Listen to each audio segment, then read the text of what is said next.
Okay, good evening, everybody. Welcome to Dracula class number 14, the end of our long examination of Dracula and some of its modern adaptations, of course, made longer by some of our delays and issues there in the middle of the of this seminar. But let's finish up talking about the adaptations today. Now, probably you're thinking that there's no way I can possibly finish this class out today, since I didn't even really finish the last film, and I have now an entire other film to talk about tonight, and I still want to, talk about, do some kind of general conclusions, thinking through these adaptations in connection with the book and in relationship with each other.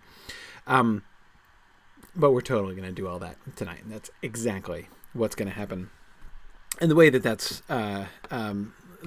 going to happen is I'm not going to look at I only have a few clips that I want to look at from Dracula 2000. I'm restricting myself very rigorously here in my discussion here today, and I want to focus more on the big picture. But first, a reminder. 2 weeks from tonight, July 6th, is when we are going to begin our discussion of J.R.R. Tolkien's The Lost Road, Volume 5 in the History of Middle-earth series. We'll look at the birth of the Numenor legend, so I hope you'll be able to join me for that. Please don't feel shy if you haven't read the rest of the volumes of the History of Middle-earth. You can pick up with us in The Lost Road, and we will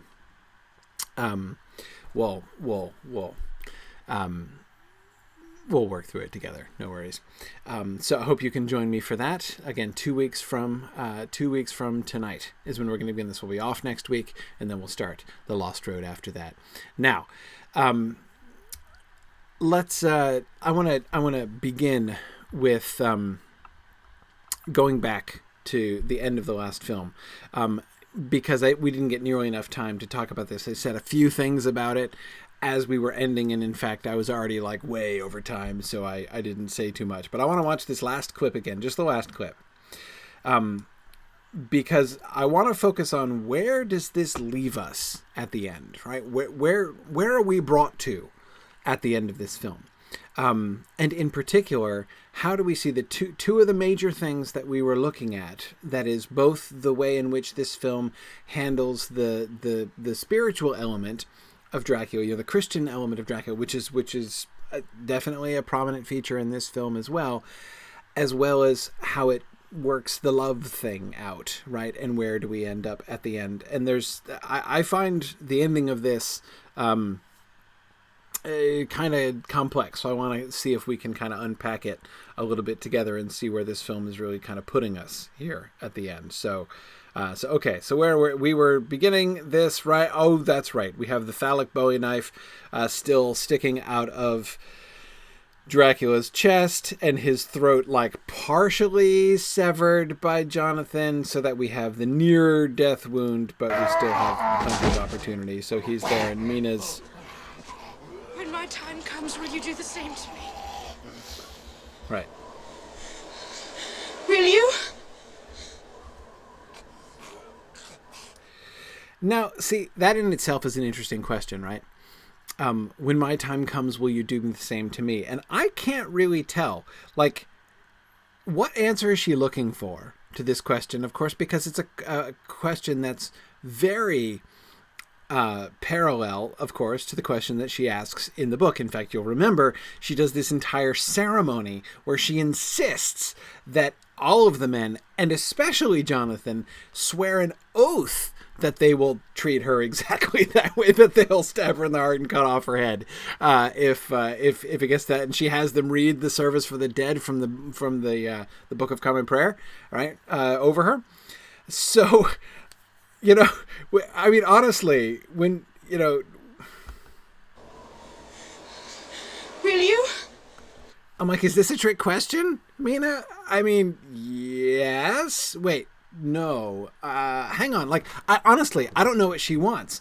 And it's been a little bit uncertain, right? The way that, I mean, we didn't look at this in too much detail, but especially the way that the film here handles Mina and her interaction with the three vampire women and with Van Helsing at the end, right, where she seems to be turned around and to be entirely on the women's side, which is something we don't see in the book, right? When she begins to do like the seduction thing with Van Helsing, which is like super creepy. But anyway, she does it. And it seems like she's just kind of taking him in, and then just in order to reject him, I guess. So she doesn't actually want to kill him. She wants to humiliate him, which, like, on the one hand, I can kind of sympathize with, because Van Helsing in this movie is an incredible jerk.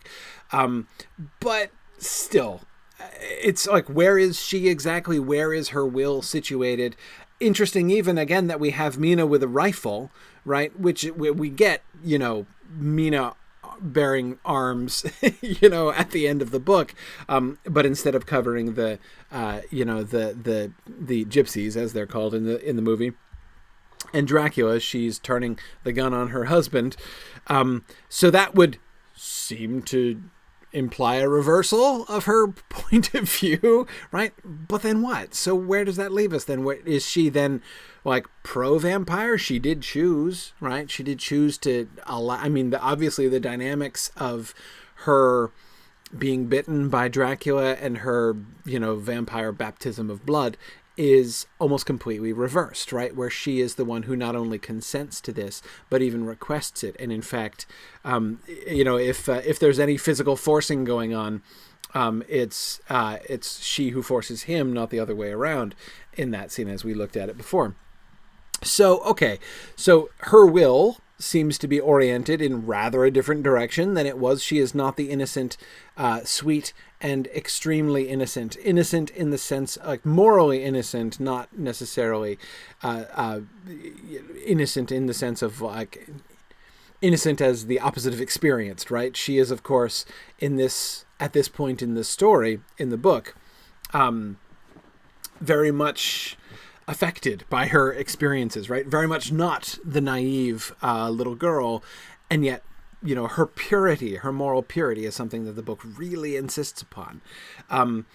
So, and her will being sort of focused entirely on humility and goodness and love, even generous love and understanding and forgiveness for Dracula himself, such that Jonathan has a hard time even understanding, right? Don't ask me, right? He can't bear to think of her asking him to kill her any more than he can imagine having mercy on Dracula and lumping, and he won't hear of kind of lumping Mina and Dracula into the same category, right? Again, that seems to be something that's reversed here, right? So, okay, so are we just in opposite land then, right? Is this just things completely reversed? I'm not really sure. Again, Yana suggests that Mina herself doesn't seem entirely sure kind of what she wants here. I don't really know. I'm not sure either. But then Jonathan Harker had... Notice the wolf running past in the background there, right? They do that a lot in this film. Just kind of, wolves in the background. Berserker, or the wolf in the role of Berserker, whether or not they don't actually call him that in the dialogue, seems to do that a lot. Just kind of walk by in the background. No, wait! No, let them go! Let them go! Our work is finished here. Hers has just begun. That's good. If he could have mustered an actual British accent, that might have been a really powerful line, though inscrutable, right? Karita, I agree. Jonathan Harker having a rare moment of insight. I find this really remarkable for that reason. And I only wish that Keanu could have, I was going to say that Keanu could have delivered the lines, but then he wouldn't be Keanu. But anyway, yeah, so the point is, though, Jonathan Harker, the character, if I can try to push past the terrible acting, he does have insight here into what's going on. It's a little bit unclear. Again, when I rewatched this film for the first time, just in the last few, I hadn't seen this film in years before I watched it again in the last few weeks, several times. when I saw that scene, when he said that, I actually said, huh? Aloud. Like, I didn't get hers has just begun. Like, what are we talking about? But he seems to acknowledge that,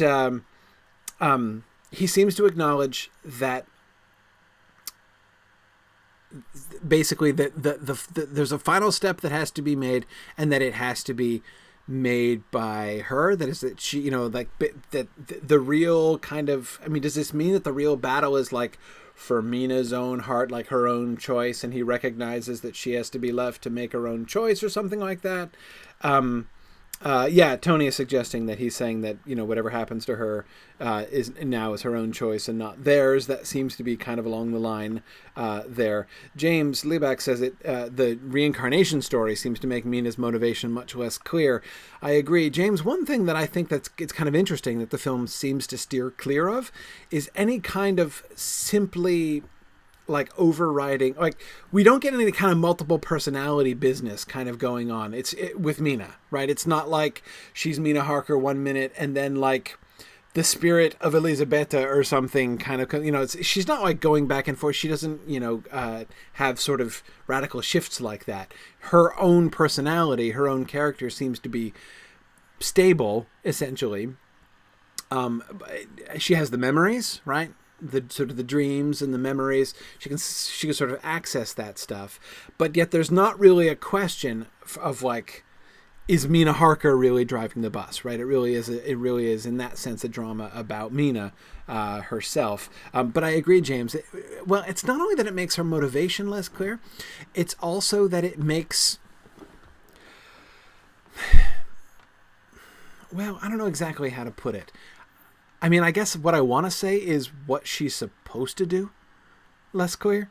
But do you understand what I mean by supposed to do? I don't even mean sort of morally here. It's just like, what's a good ending? In the book, the happy ending was clear, right? The happy ending is sort of qualified, or there's a solemnity given to it by the death of Quincy Morris, the self-sacrificial death of Quincy Morris. But there's no question, like, we know building up to it, right? What a good outcome looks like. The good outcome is going to be the destruction of Dracula and the liberation of Mina from her curse, right? And so that the spot is going to be removed from her forehead. That's clearly what a good ending looks like. James, for me, the main thing that's shifted, exactly, James, we don't know the desired outcome. That's much less clear here. Right. And in particular, James, exactly as you're saying, the whole reincarnation situation, Mina Harker and Elisabetta have almost diametrically opposed different positive outcomes. Right. The separation from Dracula and his destruction is not at all the happy ending for Elisabetta, right? In fact, if anything, that seems to be a recapitulation, or rather like, so the movie ends with finally bringing to pass her worst fears from the beginning, right? She thought he was going to go off and get killed, and then in the end, he finally does get killed, right? The end, and everybody but her lives happily ever after. It certainly does complicate the situation. Tony Mead is interested in the way that the Christian idea of salvation works into this. We're going to get to that, Tony, or at least I think the film's going to get to that. Anyway, so off they go. I get that we want to relocate to the chapel because the chapel is really the perfect setting for this last scene between the two of them. But I have to admit that this scene, especially like Dracula in his death throes, not only getting up off the ground and staggering out, but opening the door like this, like, oh no, I'm fine, I'll get the door. Yeah, no, I'm good. Right? It's a little awkward, right? I think I could have done without that visual. And then meanwhile, this look over his face, Arthur's like, who is that rude person making? Oh no, wait, it's Quincy. Busy dying.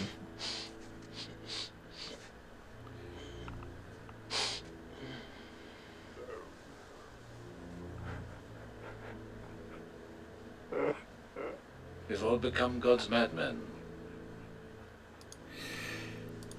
All of us.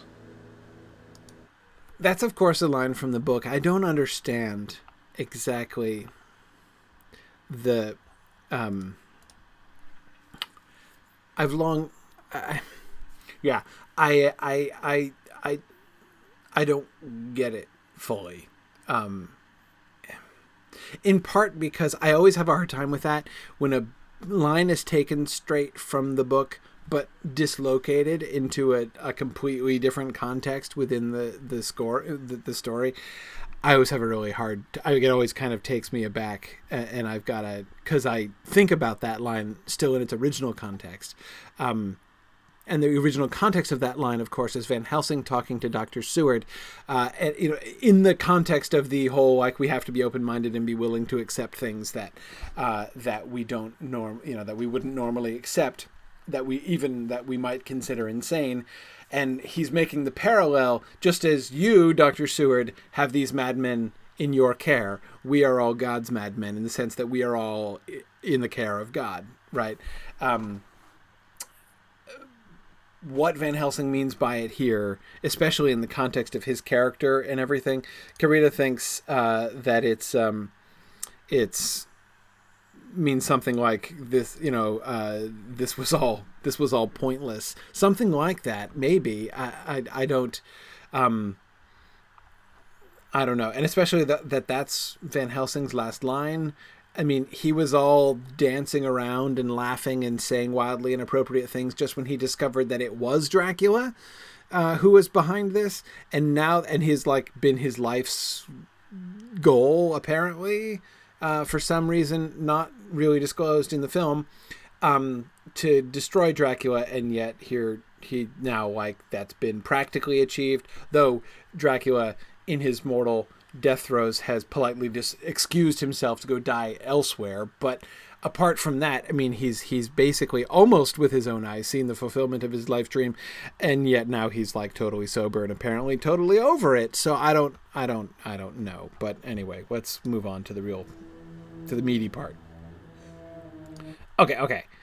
We start and end the final scene here with the chapel roof, right? The chapel ceiling, which is Dracula in his original armor, which, remember, his original armor, the armor of Dracula as Knight of the Cross, right? The knight defend, and he talks about this a lot, right? How he was out there defending the cross of Christianity against the Saracens. So we have that, and of course Elisabetta. Now, I don't know the provenance of this piece of ceiling work. That is to say, did Dracula the vampire commission this after his and Elisabetta's deaths? Or does this predate that? Is this from during their engagement period when they were still happy? As she doesn't necessarily look dead, I think, in this picture. I kind of like to think that this is the sort of the two of them alive beforehand, besides which it's a little hard for me to imagine Vampire Dracula commissioning art of this kind in the chapel of all places. Nancy thinks he might have a little trouble commissioning artists. I don't know, Nancy. I mean, he might be able to compel them in various ways, right? Bringing people back to his castle for unspeakable rites, some of which might include, gilt ceiling work in the chapel. But anyway, whatever. So I'm going to go with the idea that this is this. What's the opposite of posthumous? There should be a word. It doesn't come up. The need for it doesn't come up that often, right? Is there a word for before? Yeah. Prehumus. Exactly. Yeah. Alive. Yeah, I know, right? Exactly. But that's not good enough. Okay. I want an exact parallel to posthumous, except living, right? Come on. Is that so much ante-mortem? All right. Alyssa, I like it. Yeah. Ante-mortem. So I'm going to believe that this was an ante-mortem commission by Dracula. Pre-mortem. No, see, that makes it sound it's like post-mortem, but pre-mortem. That's a little too autopsy for me. Anyway, okay.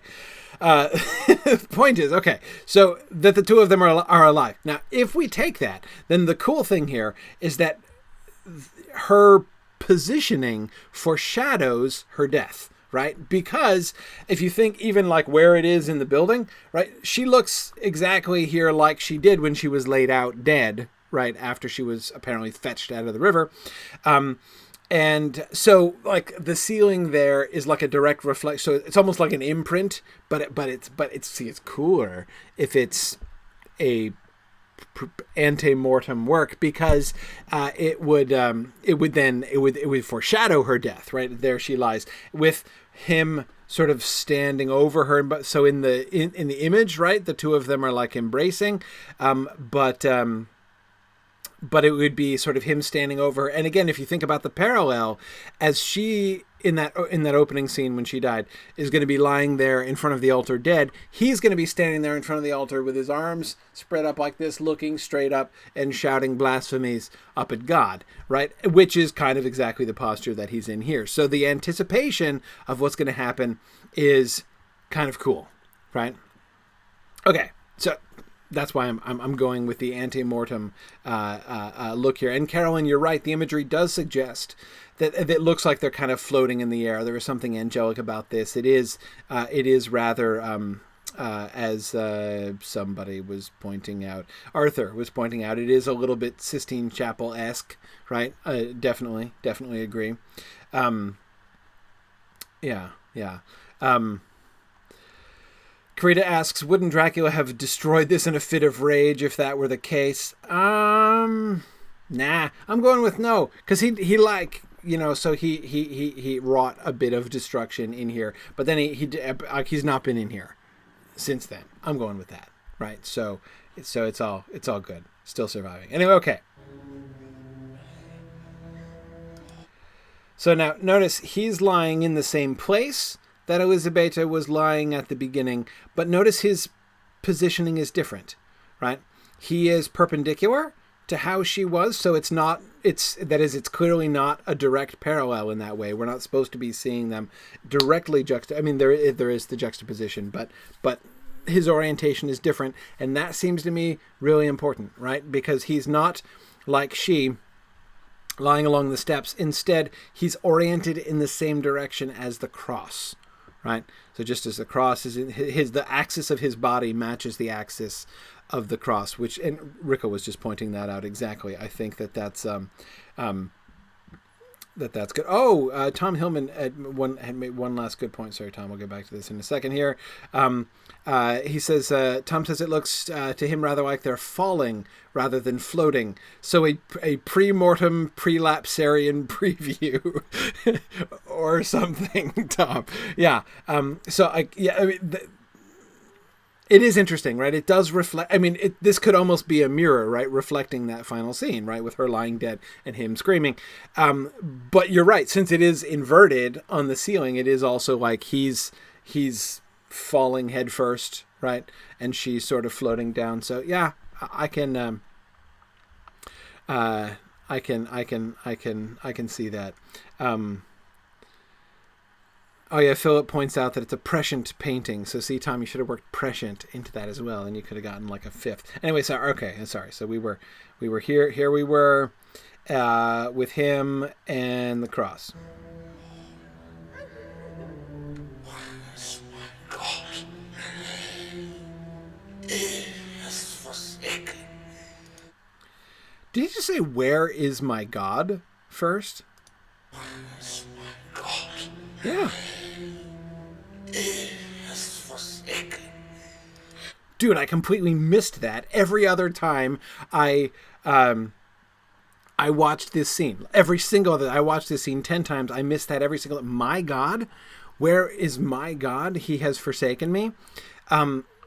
Which means, yes, of course, Philip, this is obviously a parallel to Jesus' saying on the cross, my God, why hast thou forsaken me? And the use of the first person pronoun there, my God, makes that parallel more clear. So and he's pointing up at the cross here, right? So if we missed the whole, like, I am oriented with the cross and I'm like the suffering of Dracula is parallel to the crucifixion, we are reminded here with this quotation, right? Okay. But we have to think about, it's not only a reference, right? We have to think about the denotation of that as well. The best way, it seems to me, that I can figure out how to understand that is understanding this in terms of like a flashback, right? So in this moment now, as he's coming to die, he seems to be sort of mentally returning to where he was when last he was in this room, right? Because he was speaking in very similar ways at the beginning when he was talking about how, his God had betrayed him after all that Dracula did for him, God, right, in fighting for him and defending his, the cross and all that stuff, right? Certainly the Dracula that we have seen throughout the course of the film, who was, dismissing the crucifix as an idol and all of those things, breaking them and melting them. Well, the ladies melted them, but you know what I mean. And setting them on fire, would not have uttered the phrase, "my God," right? So the fact that he is now suggests that he's in a different place mentally, right? And again, since we're back in this room, it seems like very likely to say that place is sort of that he's kind of returning back to that moment, especially, of course, with the parallel that, again, we have Dracula and Elisabetta, although now he's the dying one and she's the grieving one. So, okay. All right. So we've got the parallel with the lovers, right? Except the reversal with the lovers.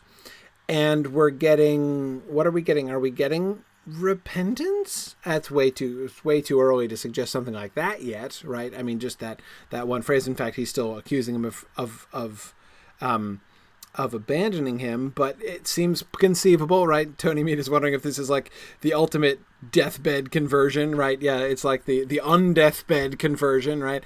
Maybe. I mean, but let's not jump to conclusions here, right? But in any case, he certainly is in a different place. Even though he's still talking about God abandoning him, he's talking about it in a very different way than we've heard before. And of course, as we were pointing, we cannot lose sight of the fact that we are getting an explicit Dracula-Jesus parallel here, right? And so we need to make sure that we pursue that.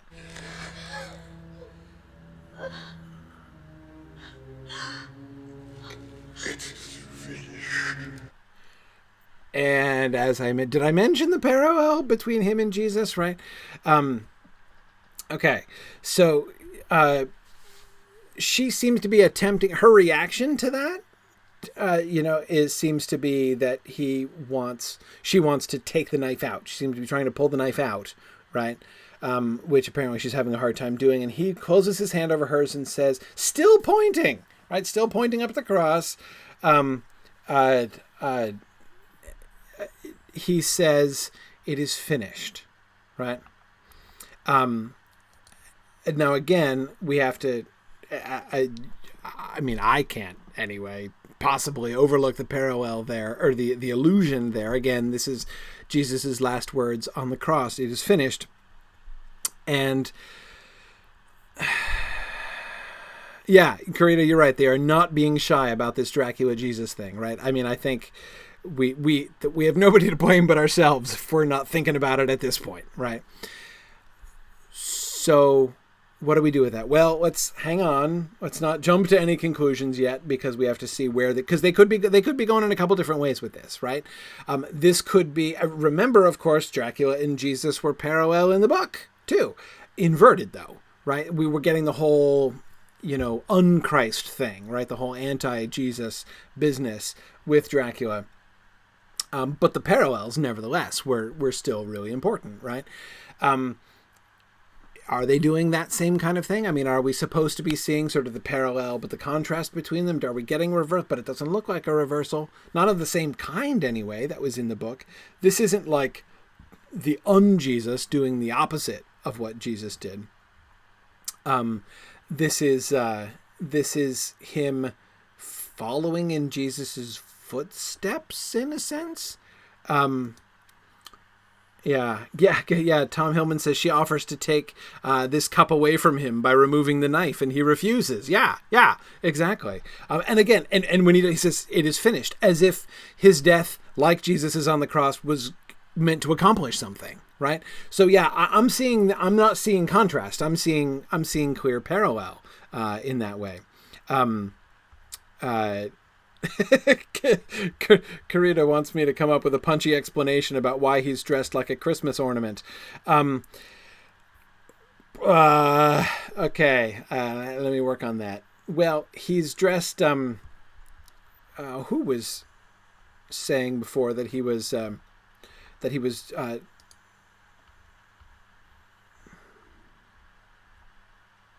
yeah, Carolyn, I was thinking about that. I'm glad that I'm not crazy to have been thinking about that. Carolyn said that the costumer says she based his robe on Gustav Klimt's painting The Kiss.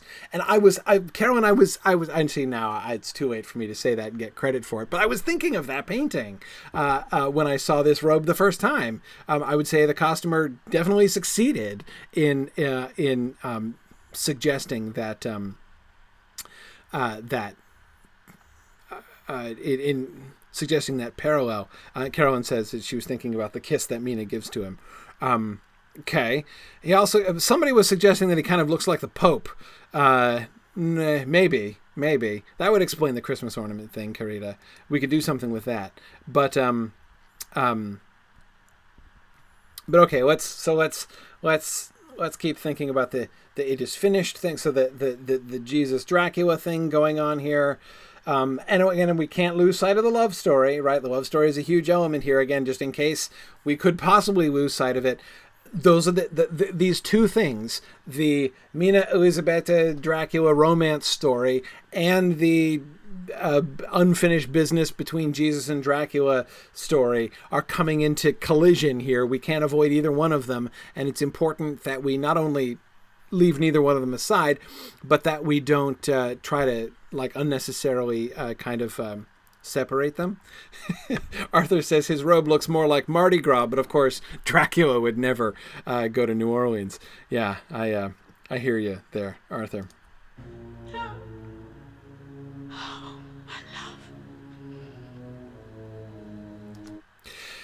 The nasty kiss. Okay, so she calls him my love. Now, I mean, he's clearly looking egregiously unpleasant, right? I mean, this facial state, in which they have frozen him here at the end in his death agonies, is really interesting, right? I said because you think about the many faces of Dracula that we get in this film, right? Because remember, this film is really big on those intermediary states between the full human Dracula, in his dashing, attractive, looking all soulful and vaguely like John Lennon appearance. But then at the same time, we get, at least with the glasses, I can't avoid the John Lennon thing.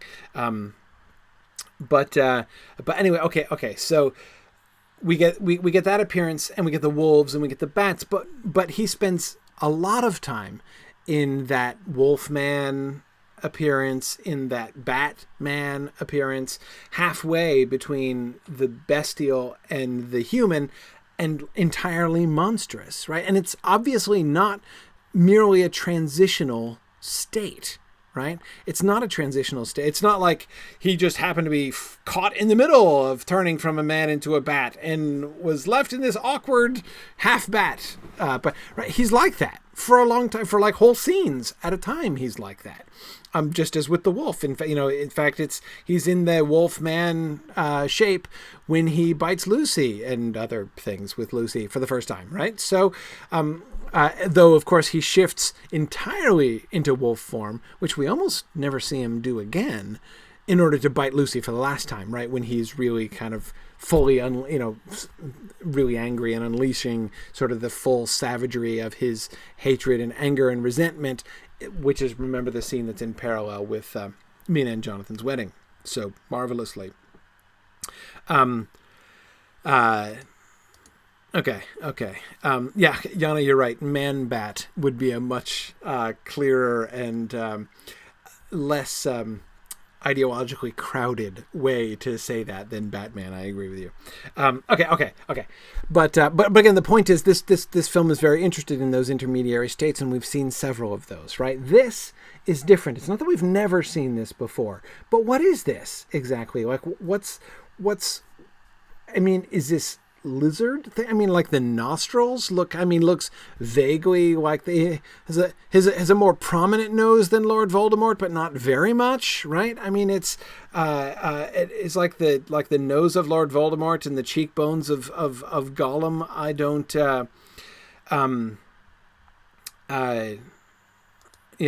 I don't really know. Carolyn, I think that's a good way of saying it. Carolyn says he looks most like a human corpse. Yes. And Tony Meadus was suggesting maybe it's him on the way to looking his true age. That also seems possible or likely. What he looks like here is an old and disfigured man, not half a beast, half a man, right? But like a man who has been stretched out long past his time. Sorry. Stop with the Gollum stuff. But anyway, you see what I mean, right? He looks like an old and withered, monstrous man here. He's still got the claws going on, right? The long pointy fingers and the fangs and everything, but the hair, right? The sort of thin grayish white hair. I mean, he's all desiccated, right? No, Yana, not fresh corpse, right? Desiccated corpse is what they're going for here. Yeah.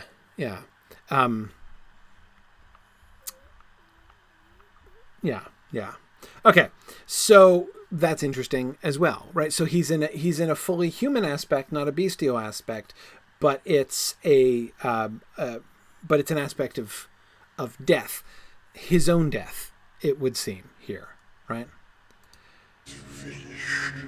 And yet she's calling him my love, and she kisses him. I mean, even like the nasty blood. Whose blood is on his face? Is it Quincy's blood on his face? I can't even remember whose blood is on his face. It doesn't really matter, but because like some of the chest blood is his own blood, right? But the stuff all around his mouth is clearly somebody else's. Don't remember. Anyway, point is,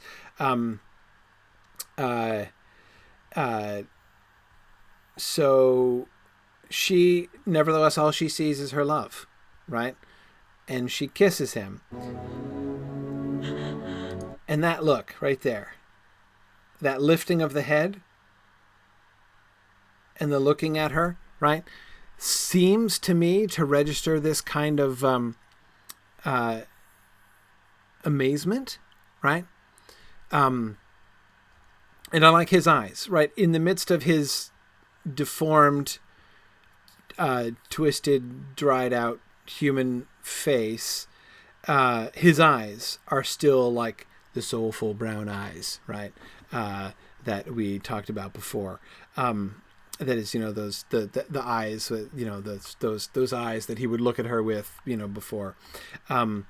So he looks at her and seem in surprise, like, seriously, this is like he seems surprised that she is expressing love for him and kissing him under those circumstances, at which point he lies back. Light comes in, source of light, not sure. Hang on, so source of light comes from over there. Wait, no, and the things light up. So the candles light up. Now we've already seen that there's some kind of mystical significance of the candles. These candles were the candles that were running with blood during his blasphemous oath at the beginning, right? So all of the lights in the chapel spring to life here after she has kissed him. There, in the presence of God, I understood at last how my love could release us all from the powers of darkness. I understood how my love could release us all from the power of darkness. Okay. So she holds the key through her love. The final fulfillment of the Elisabetta Dracula love relationship will bring about the releasing of the sort of the breaking the cycle of the powers of darkness here. Will release him from it and release her from it and everybody else from this curse, right? Okay. So now remember, that's parallel with the book as well.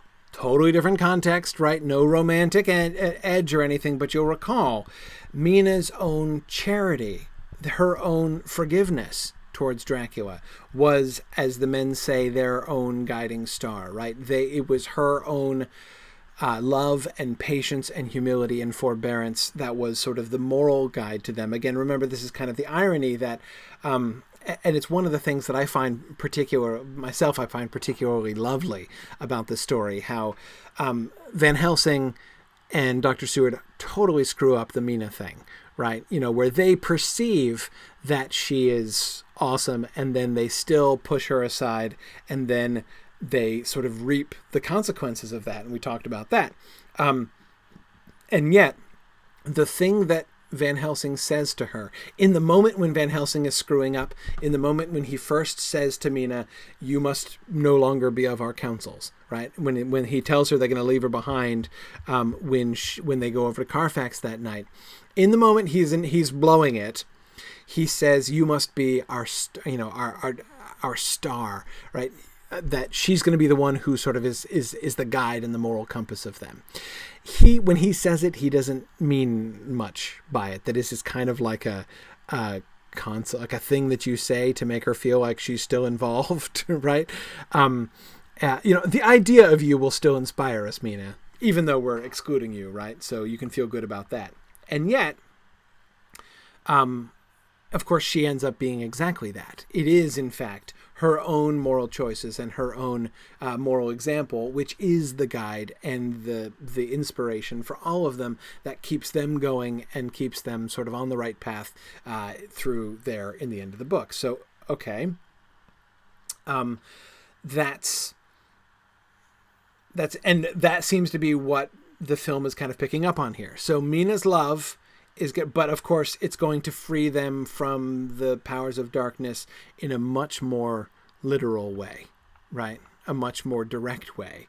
And of course her love is of a different quality. This is not the pure charity that is the generous and undeserved love, or sort of love of even the monster that harmed her, right? The sort of this pure loving of her enemy that we get from Mina in the book. This is, of course, the fulfillment, the ultimate sort of fruition of the love relationship between Elisabetta and Dracula, which, of course, we must remember is the love that drove him into darkness in the first place, right? Because of his love for her, he swore the blasphemous oath and got real upset, right? So it is the writing of that particular ship is coming from the same source, right? So within the economy of the film, that seems to work, right? That seems to make sense. Now, notice before we get the Beauty and the Beast thing, right? Here, Mina is saying at that point she realized, you'll notice this happens first, right? His own change is initiated as the wound in the cross heals itself miraculously. And of course, you'll remember that's where he drove his sword into the cross and where blood was gushing out right after he stabbed the cross. That sort of re-crucifixion, right, that we get in that opening scene. That I take this to represent God's act of forgiveness, right? This is before anything has all that's happened is she kissed him, right? Which is apparently significant, like in a Beauty and the Beast sense. But and while she's thinking about her love, saving them from the powers of darkness, we get the miraculous healing of the re-crucified cross, right?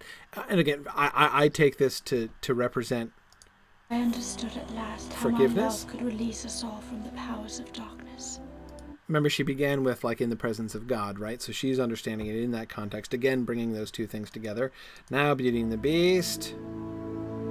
She's kissed him, and she loves him even when he's a beast, and so he. Our love is stronger than death. Your love is stronger than death. Another free Bible quote. For love is stronger than death. Song of Solomon. Got to throw a little Song of Solomon in there, right? Absolutely.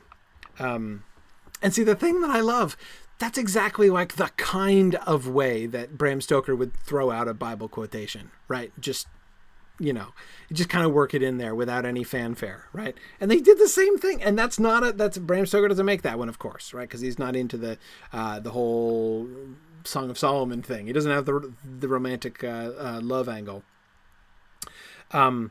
So he does this indicate now he's returning to how he looked originally, right? So first he turns into Jesus. Oh no, wait. I mean, he turns into the older Dracula, and then he gets younger again, like he was when he made the blasphemous oath in the first place, though he was bearded then, so I don't really get this exactly, but that's okay.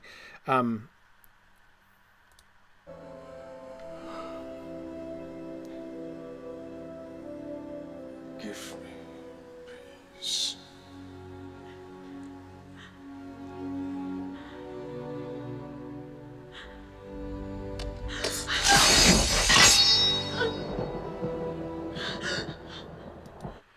Give me peace, he says. Okay, so that and peace, of course, was a really important concept in the book, right? That is the peace that came over his face, where they would never have thought to see it, right? And that's in Mina's words at the end of the book.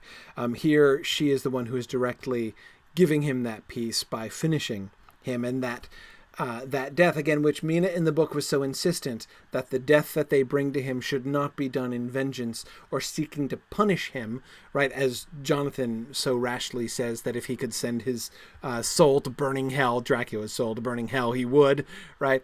And she's very adamant in speaking against that. No, even in wanting to kill Dracula, they're not only saving her, Mina, and preventing other victims, they're saving Dracula himself, right? They're showing mercy on him.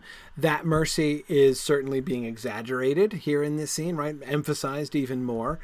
But hang on a second. What about the crucifixion thing? We're kind of losing track of that. We got to make so. How does that fit in? That once she kissed him, the attention shifts to her love, right? So she loves and accepts him and is sort of, I was going to say reconciled with him, but that's not quite the right word.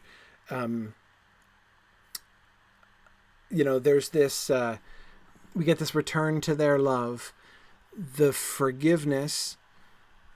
I'm still trying to wrap my head around how exactly her love is going to bring about, going to free them all from the powers of darkness.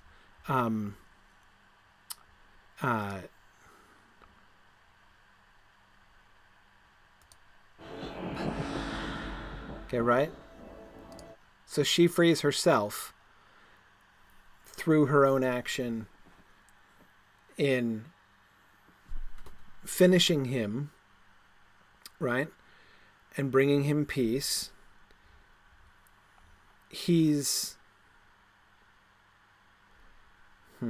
Okay. She heals herself as well, or rather, that's the sign of her own reconciliation with God, right? She's not unclean anymore. She does use that word, though. Well, that's a whole other issue, that scene. But and then, do you follow his eyes? He's looking at her here. He's looking at her. And what does he see with his dying eyes? He sees the mark on her forehead vanish. You see? Just like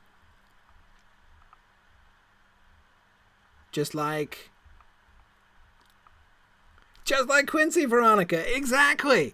So Quincy Morris dies, right? But he dies kind of meaninglessly in the film. His role is taken by Dracula himself, as Dracula, with his own dying eyes, looks upon Mina's forehead and sees, it's almost like he could be like, look, it was worth for this to die, right? He sees Mina's own cleansing with his dying eyes. And again, this seems to be part of the reconciliation thing. I'm getting reconciliation here, right? You can tell me if you think I'm crazy, but I'm getting reconciliation here. Reconciliation between him and God, between the healing of the cross, right? And now Mina is reconciled, right? But now watch his eyes. He's looking at Mina, and he's looking at her non-stained forehead, and then now where's he looking? Not nowhere, I don't think.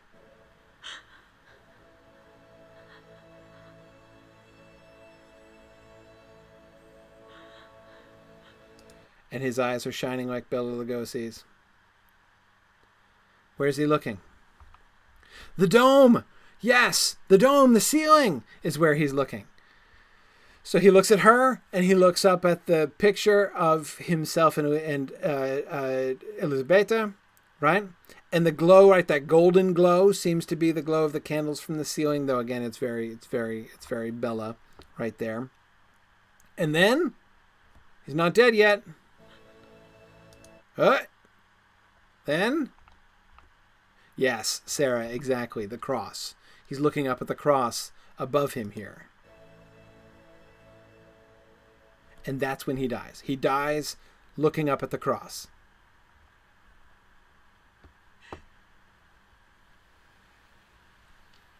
And then she kisses him again. Which again, I take to be almost a book reference, right? Like she kisses his dead lips, exactly the words of Van Helsing to Arthur, right? After Lucy has been staked and they're seeing the peace on her face, right? And she looks like herself again and she is at rest. And and Van Helsing offers to Arthur that he could kiss her dead lips if he would like. And that seems to be that same kind of kiss, like this is a farewell kiss, right? After he has departed.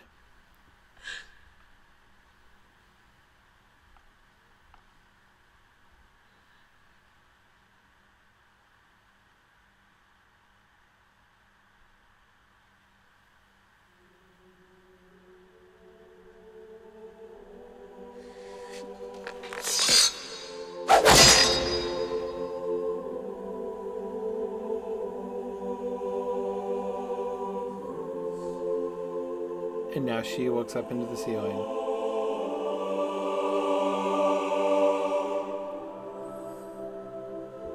And the glow, as if from behind it,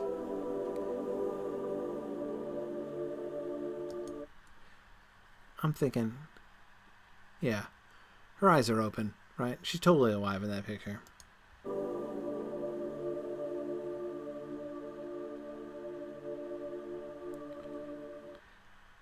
So it looks just like before.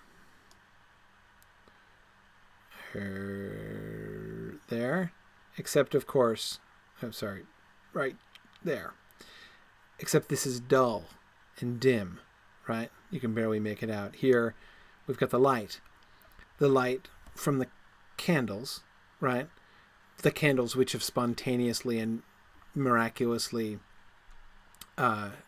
lit, right? And Tom says that the pulling back, the camera's pulling back here, now makes it look like they're rising. Yes. They could have been falling before. Yeah, so Veronica, the sense does seem to be Dracula and Elisabetta reunited in heaven. That does seem to be the sense of it, I guess. Very angelic music, Veronica. I agree, Philip. The tenderness of that moment seems to be slightly undercut by the sudden and violent decapitation. But, I have no idea. The decapitation, I don't know what to do with. It seems then that the film does want us to understand. It ends on a note which is in its way similar to the note that the book ended on, again with the final emphasis concerning Dracula being on his the piece on his face, right, before his final dissolution. He does not, of course, in the film drop into dust, but anyway, the film does a great deal more with that. So okay, so back to the crucifixion business then. It is finished, and the my God, why have you abandoned me thing, the Dracula Jesus parallel. I'm going to go with, because see, the thing is, it's tempting. It's tempting to say that that's kind of a blasphemous parallel, right? But I don't think so. I don't think so. I don't think it's him putting himself in Jesus' place. I don't think it's the film putting him in Jesus' place. It's clearly about his relationship with Jesus, right? His reconciliation with Jesus. If anything, I think how I would understand that is basically, to use the New Testament language, what we were seeing there at the beginning was sort of Dracula taking up his cross and following Jesus, that he was dying like Jesus died. He was even paralleling, in a sense, his own death to Jesus's death. But that was part of the reconciliation process. The distance that he had opened between himself and God, very violently, between himself and God at the beginning of the film, is closed at the end. And that parallel between Dracula and Jesus seems to be a major part of the mechanism of that closing. Yeah, Tom was just thinking of the taking up his cross thing too. So it's a fascinating end of it. I mean, as I said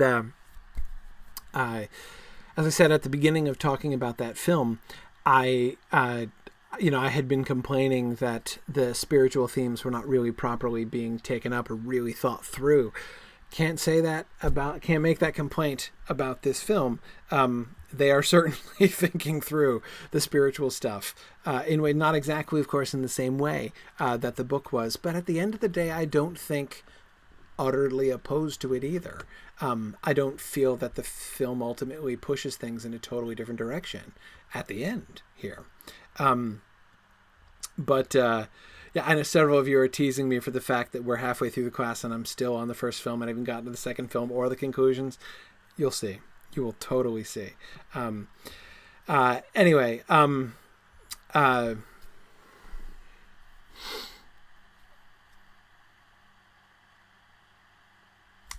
let's look at Dracula 2000 briefly. Again, I have almost no scenes that I want to talk about with there. I'll make a few general comments. See, this is how I'm saving myself time. Is instead of having 20, what was this? 24 scenes from the film that I want to look at, I only have 3 actually. So see, it's going to be simple. All right, so first of all, the cast, right? I laughed and laughed and remember how I was making those comments? I promise I was not setting this up. I literally had completely forgotten. Remember when I was saying in The Horror of Dracula how like Peter Cushing as Van Helsing? I was like, doesn't he look like Captain Von Trapp? I just keep thinking of Captain Von Trapp, and then Captain Von Trapp literally plays Van Helsing in Dracula 2000. Oh man, I just laughed and laughed and laughed. Yeah, that was actually, in fact, the guy, Christopher Plummer, who played Captain Von Trapp. I couldn't even believe I, in fact, got like the fulfillment of my of my bizarrely uttered wish to see Captain Von Trapp as Van Helsing. Okay. And like Nathan Fillion, right? Anyone else really surprised to see Nathan Fillion suddenly popping up as the priest? I thought that was cool. Anyway, okay. Yes, and the American Sherlock guy is in it too. Sarah, it's actually a very interesting cast in some ways. Okay. This film, I'm not making any claims that this film is a good film. I think that this film is interesting in its engagement with the story, which is what I was interested in and why I wanted to talk about it, especially in the context of the other films that we've seen. But of course, the position that this film occupies is deliberately a very different position, right? And that I think is it's another reason why I wanted to talk about this film, because so far the four other films that we've looked at have been in their way straight adaptations, right? They've been just we're gonna do the story of Dracula. This film is doing sort of two different things at the same time, right? On the one hand, it's like almost like a sequel, right? Like a continuation. It's generations down the road. It refers to the book, right? So the book exists within the world of the film. It's not just a retelling of the book story.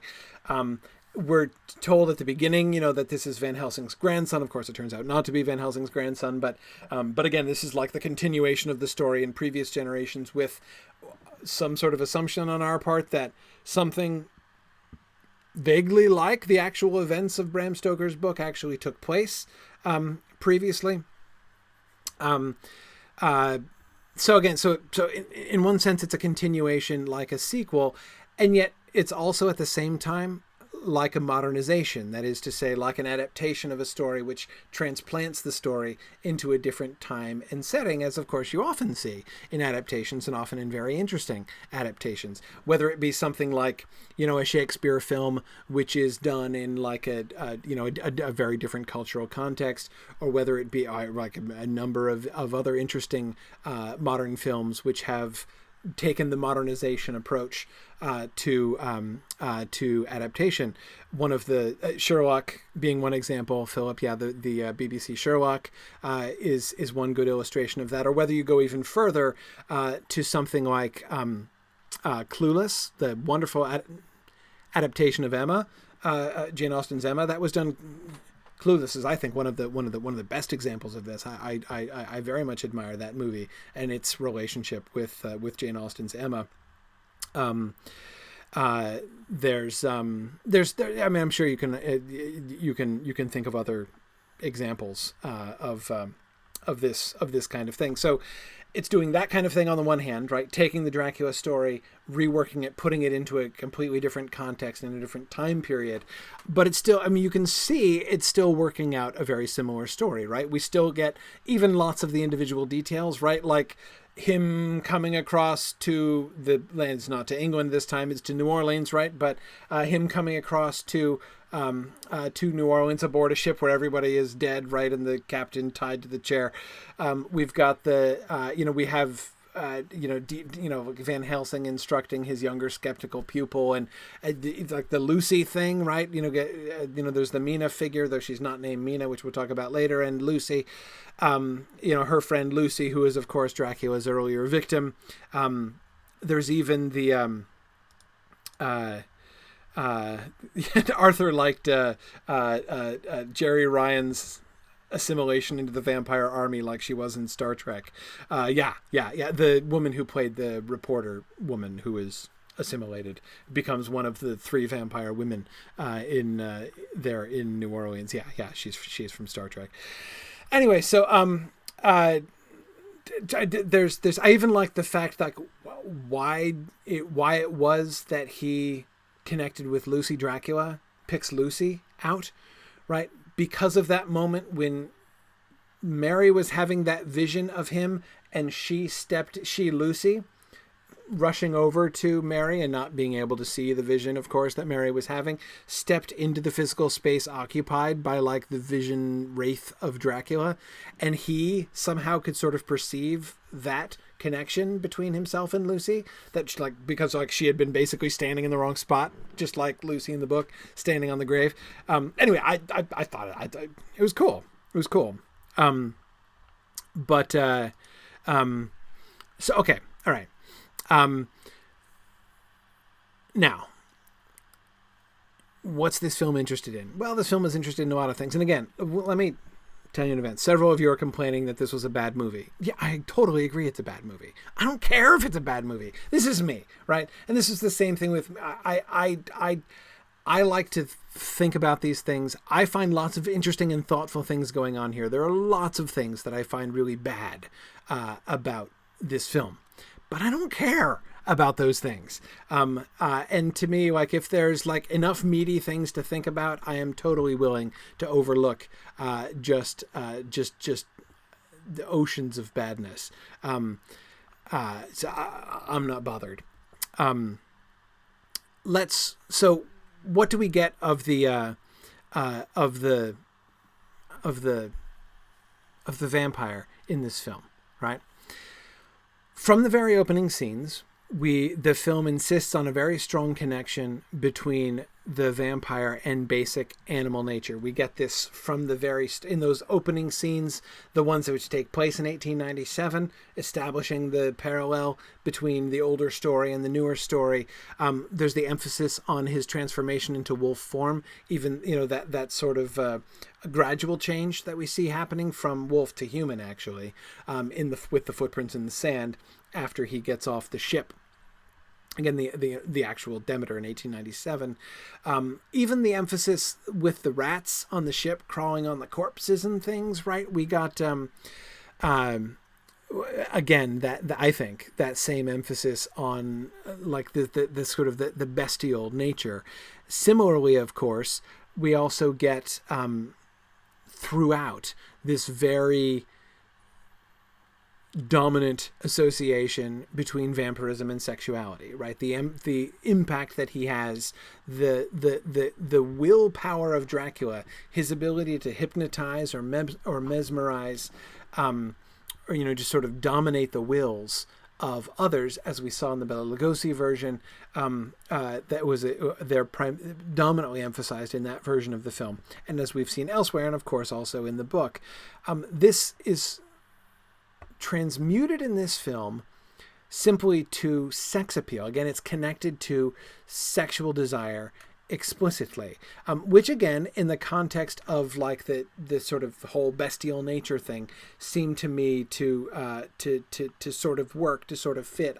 I find it really limiting. I mean, compared to the book and the much more interesting and kind of subtle things that the book was doing about that whole perversion and inversion of sacred loves of lots of different kinds, not just of the sexual relationship, but the sexual relationship and also the maternal relationship and all of these other things that we were looking at.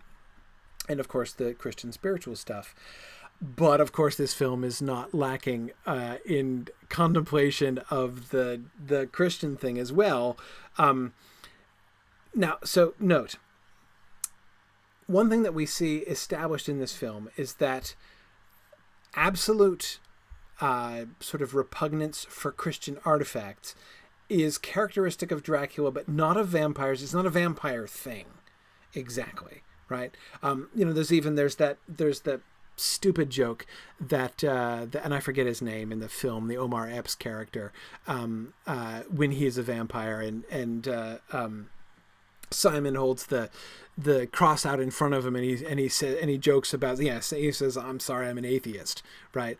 And he does. Now again, it's a joke. It's a stupid joke, but it's a telling joke, right? It suggests within the world of this film that holy symbols are not the kind of anathema to vampires as a whole that they are in the book, that we saw in the horror of Dracula, that we saw in Coppola's Dracula, as we saw in the Bela Lugosi Dracula, right? Really everywhere except for Nosferatu, we have seen the sort of the return of the crucifix as the biggest anti-vampire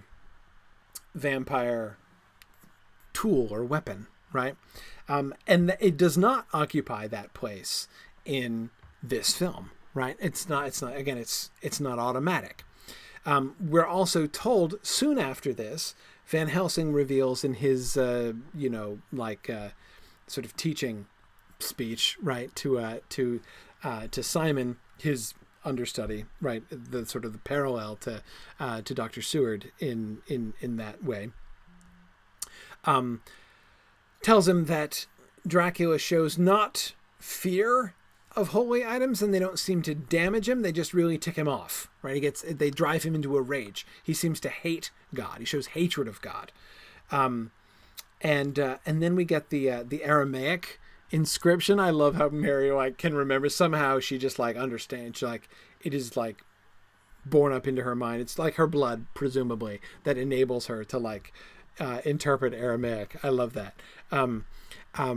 I think this is another reason why I don't get as bothered by bad movies as some people do. It just doesn't seem to bother me nearly as much as it bothers some people.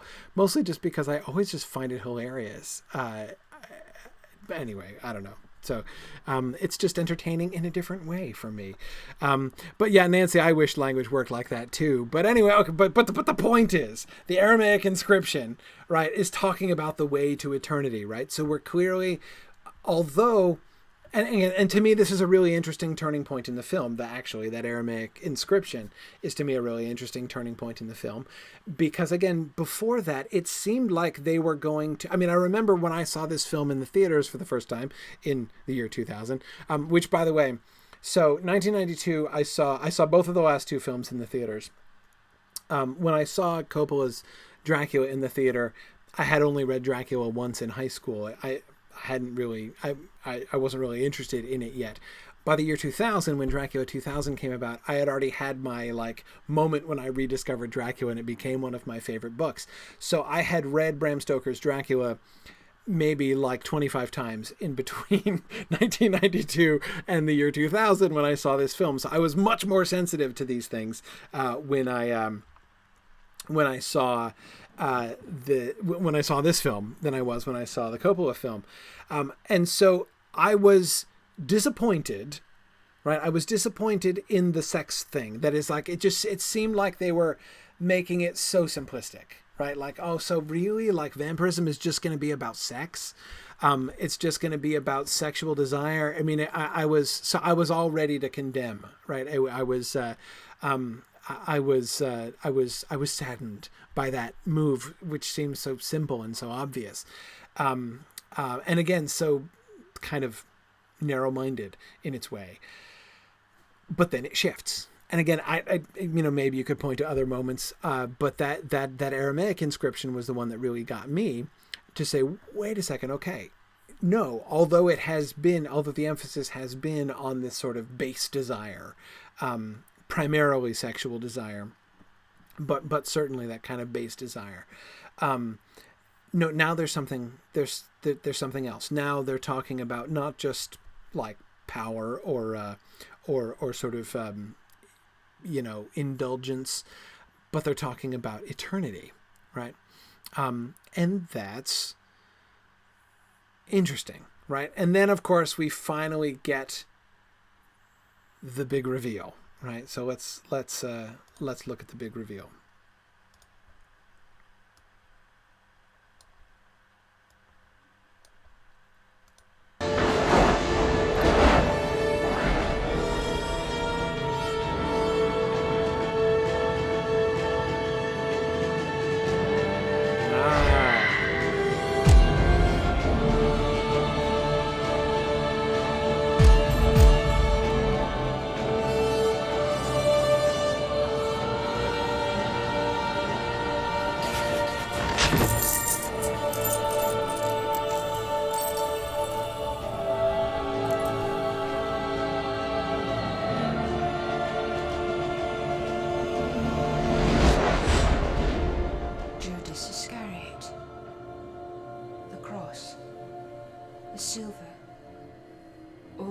You came to despise.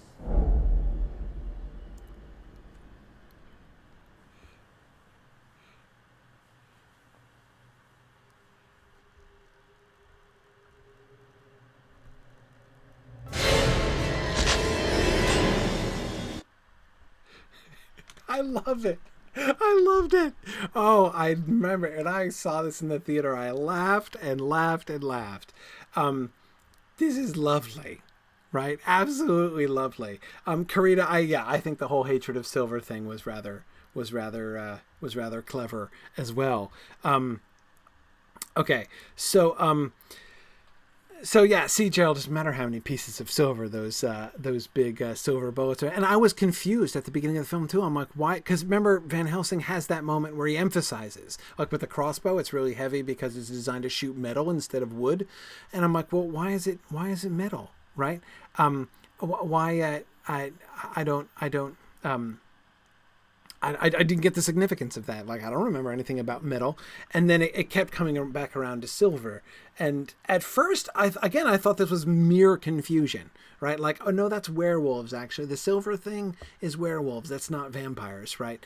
But no, actually, there's still some confusion there. But the way that they work that in, I'm like, okay, all right. And then we get the Judas Iscariot thing. Hilarious, right?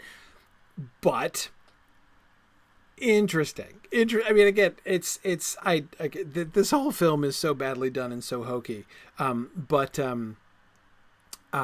yeah, you're right, Michael. It's not the only modern vampire film to bring in the silver stuff.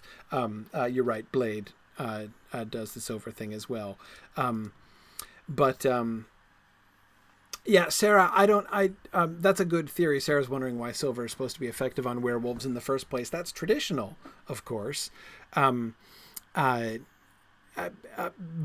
it's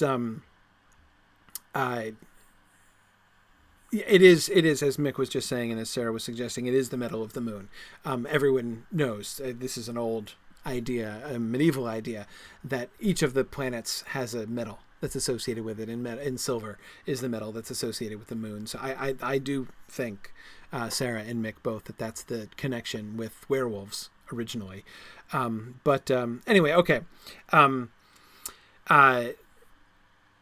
So they go again. So this film takes this like about turn, right, where it shifts from the vampirism thing is really just about like getting in touch with your base desires, right? That being a vampire seems to be associated with complete physical inhibition, or lack of physical inhibition, right? Both in terms of sexual manifestation, which is the most obvious and oft repeated one, but also of things like appetite and even of physical movement, right? They're like completely unrestrained. Okay, so, all right. So they connect him back to Judas Iscariot. They make the explanation, this is where the vampire came from. Now, remember, this is something that one of the things that chiefly interests me here is that both of these two modern films, both the Coppola one and Dracula 2000, are asking the question that the original story doesn't really ask, or at least doesn't really insist upon. That is, where did this start? How did this start? Right? Why? I mean, there's the book talks about it, right? But it's very vague and it's very unclear. I mean, because nothing is really known for sure, right? But we're not given the backstory of, okay, so assuming the book seems to suggest that this is this is some kind of demonic intervention, right? That this is, the vampirism is a satanic manifestation. But like, how did this guy get connected with that, right? How did they get connected with that? How did it start, right? The book addresses it very briefly, but the book isn't really interested in this question, right? It kind of raises it, but then just sets the question aside. It's not really a question that the book is focused on. Both of the two modern, and none of the other modern films bring it up at all, right? I mean, Dracula is just a pre-existing condition in all three of the early films that we were looking at. In these last two films, though, both of these last two films take as their center point some kind of myth of origin, right? We get the elaborate story, the story of Dracula and Elisabetta and his blasphemous oath in the Coppola version, we go back further to say, oh no, like it's actually Judas Iscariot himself. It's the sort of curse that's been placed upon them, right? By God, right? They've been both condemned by God because both of them sinned against God. Both of them rebelled against God. And okay, that's interesting, right? So yeah, exactly, Margaret. You don't even have to obey the laws of gravity as a vampire. Absolutely right, right? Though again, that's also kind of, we see that in Coppola's Dracula too. As I mentioned briefly, Coppola's Dracula seems to have almost not unlimited powers, but all kinds of different powers. Very his abilities are much less narrow, are much less carefully circumscribed than they are in the book. Yeah. Margaret is thinking maybe we get these because everyone now knows the rules of vampirism, so where it came from is the only mystery left, right? Whereas Stoker was more content just to be like, hey, what is this thing, and what the heck is going on, and what could we possibly do about it? That's enough mystery to be going on with, right? For Bram Stoker, maybe that seems plausible. I can't help but notice another coincidence, though, right? That is, the two of these films that we have looked at that have come around at least to being most interested in the Christian themes that dominate Bram Stoker's Dracula are the two that are focused on the origin story, right? And both of them link that origin story very directly back. They anchor it in the Christian themes and images and ideas in Bram Stoker's Dracula, and that I that's interesting. I find that very interesting. Okay, all right. Let's. But then. So what now? Tomas asks a good question. So they explain the crucifix and the silver, but not the blood sucking. Yeah, it's true. It's true. His hatred for God, why he's mad at God, and why he seems to despise Christian things, and why silver bothers him, and the sunlight too. Tomas, that's also explained because again, that visual image of Judas hanging himself at sunset, right, and as the sun goes down, and never again was he able to see, the sun again. That's also kind of interesting. But okay, here this is the fullest explanation of his point of view from Dracula himself. Here, this is immediately after that last reveal. This would come to pass. It was my destiny to betray you.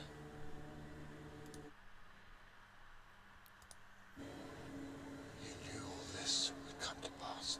You knew all this would come to pass, he's saying. He's having a little heart-to-heart with the ludicrous painting of Jesus, right? It was my destiny to betray you. Because you needed me.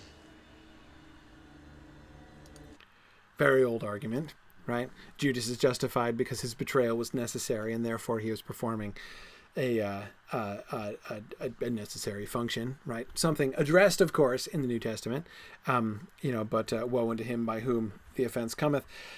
But anyway, destiny, of course, is the word that he used here, which is important, right?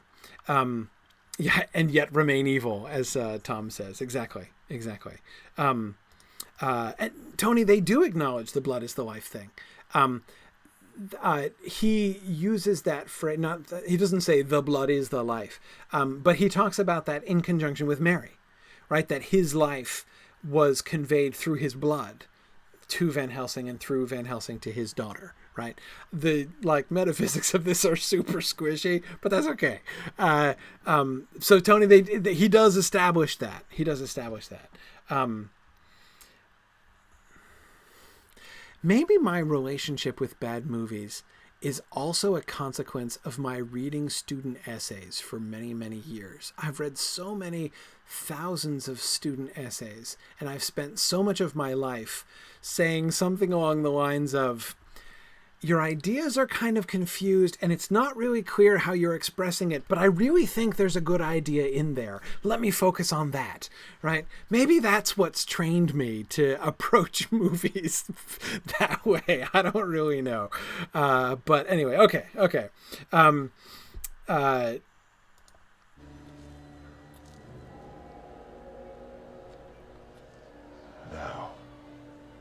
I drink the blood of your children, but I give them more than just eternal life. I give them what they crave most. All the pleasure you deny them.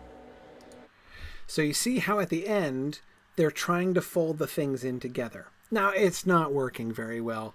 The Coppola movie is like 100 times the movie that this one is. And the way that the Coppola film is able to bring the love story and the spiritual stuff together there in the end is quite brilliant.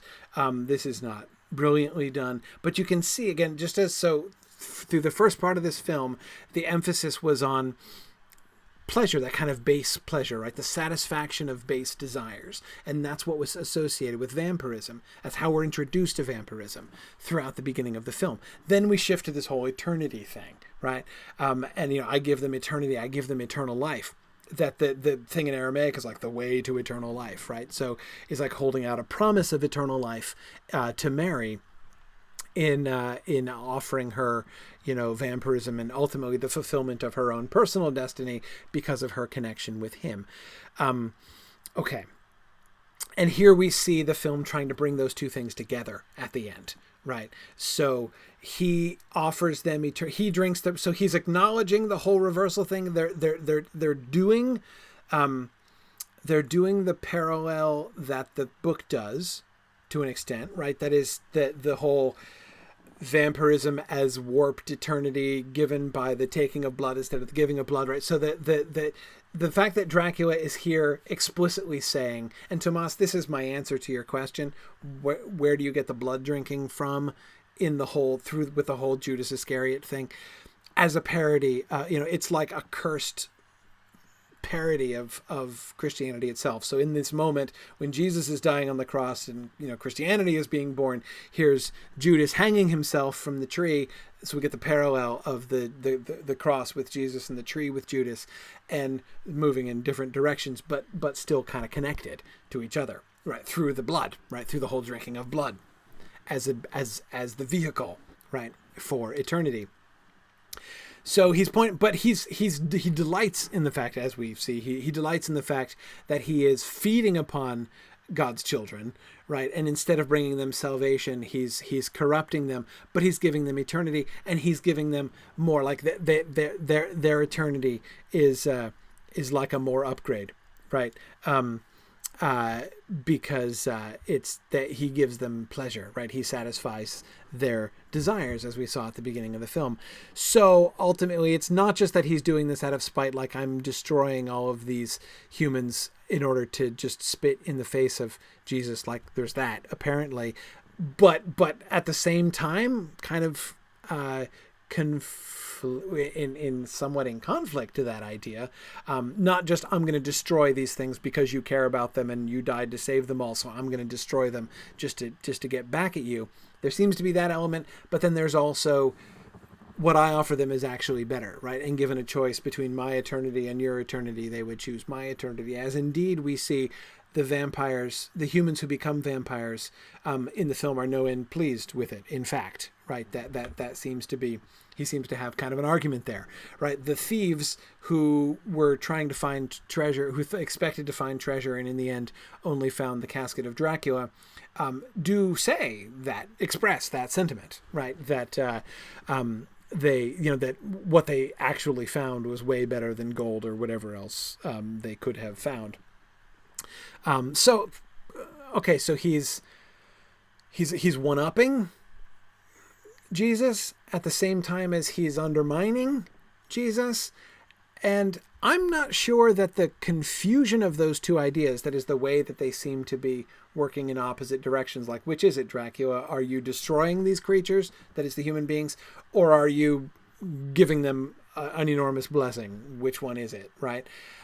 That conflict seems to me, of course, it's possible that it's merely a confusion in the mind of the filmmakers. That's hardly difficult to believe under the circumstances, but yet I'm not sure. I'm not sure that isn't actually like a conflict or a confusion in the mind of Judas Dracula here, and an indication of his own kind of division and as I say, sort of confusion. But then, where do we end up, right? What? Oh, sorry, we haven't finished this. Let's keep going. Forever. Yeah. Pleasure forever. Yeah.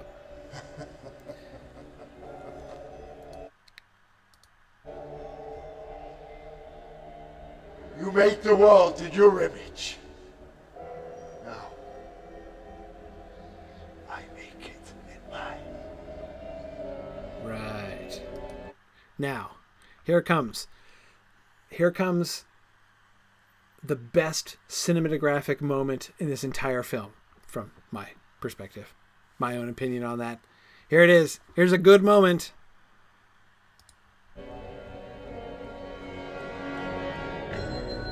Come, Mary. Let us That's feast.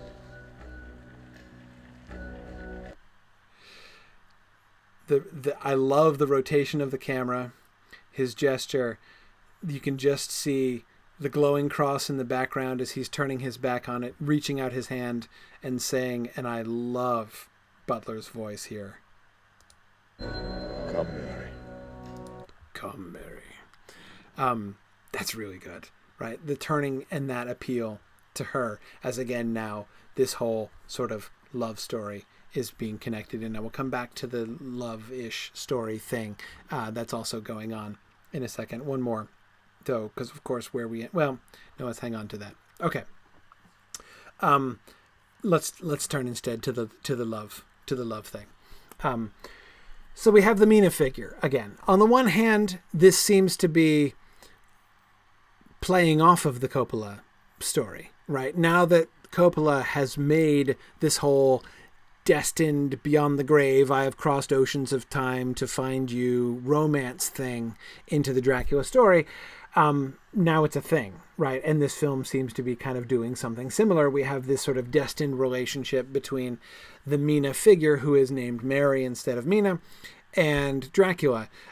So this is, of course, a trend that we see, right? This shift towards making Dracula into a love story, of which there was no whiff in the earlier films. But there's a difference here. Well, there's lots of differences, but one major difference here.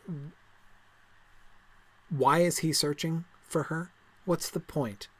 Why? This is not, his former bride who died, and why is he connected to her? In what sense are they destined to be together? What's going on there?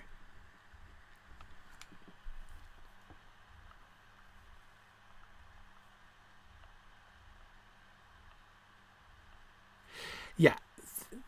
In the story, what we're getting here is her. But good, Veronica says she is literally blood of his blood and flesh of his flesh, right? Yes. And this, I mean, the whole mechanism of this, I find like it doesn't bear scrutiny at all. But anyway, I am asked to accept the idea that she is connected with him through her blood. So Dracula's blood has infected Van Helsing, and that sort of spiritual legacy of this connection with Dracula has been passed off to his daughter, and that's Mary, and that's who she is. And when her mother, Van Helsing's wife, discovered this, the mother took Mary away to New Orleans, and there were, I guess, to Canada, and ran around Scotland and Canada, and then New Orleans, I guess, and has been on the run and has never seen Van Helsing again. So, okay. So she is,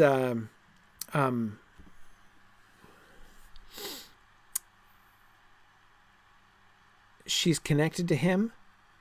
That's where the destiny thing comes from, right? So, but she's not like a daughter, right? There's still a sex thing, right? This is still a romantic relationship here, right? This is still an erotic relationship, that is to say.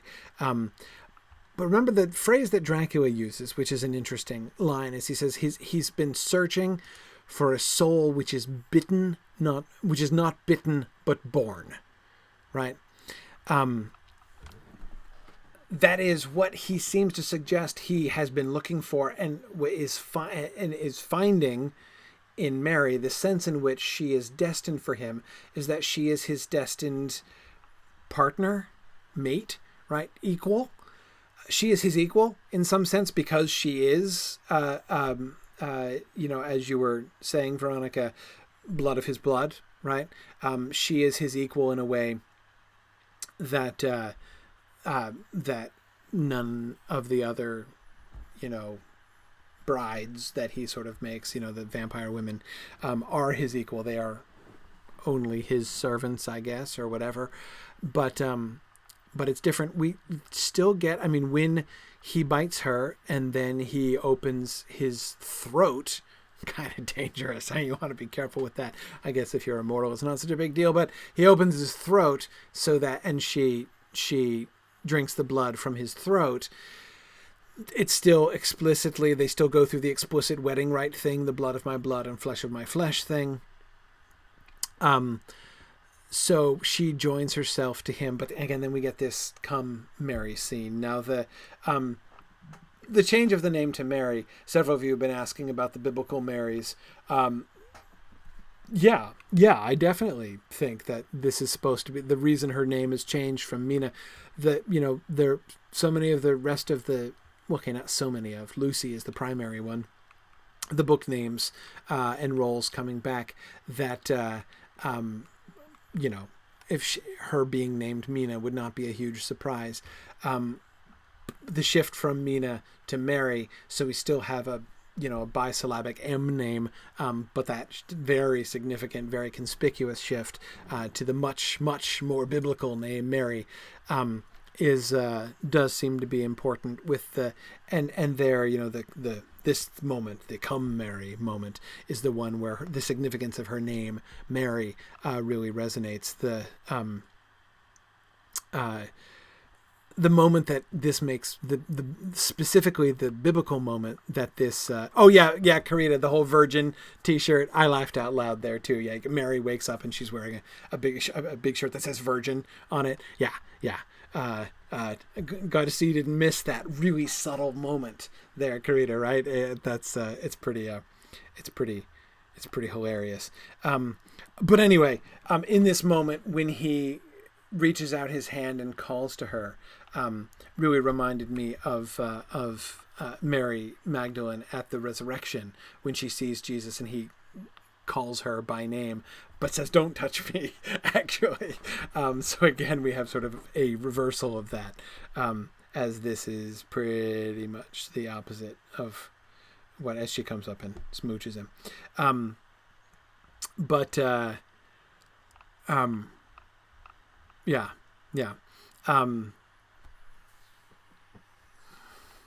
See, Sarah Lagarde is thinking this is a Virgin Records product placement. Sarah, I'm not sure it mightn't have gone the other direction here. Because I get the whole Virgin Mary thing is so. I think I'm wondering if they had to go to Virgin to get their permission to use their store, right, as Mina's workplace, and thus her having that T-shirt. Okay, so, but then of course you remember what happens. What happens at the end? Let's look at our final scene here.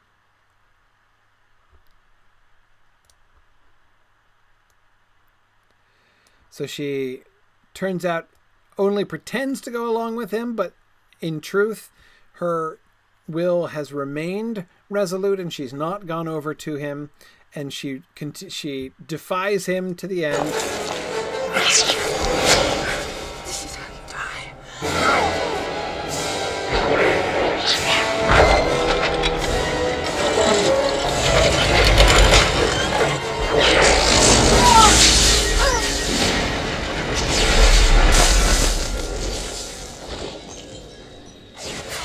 Simon being useless.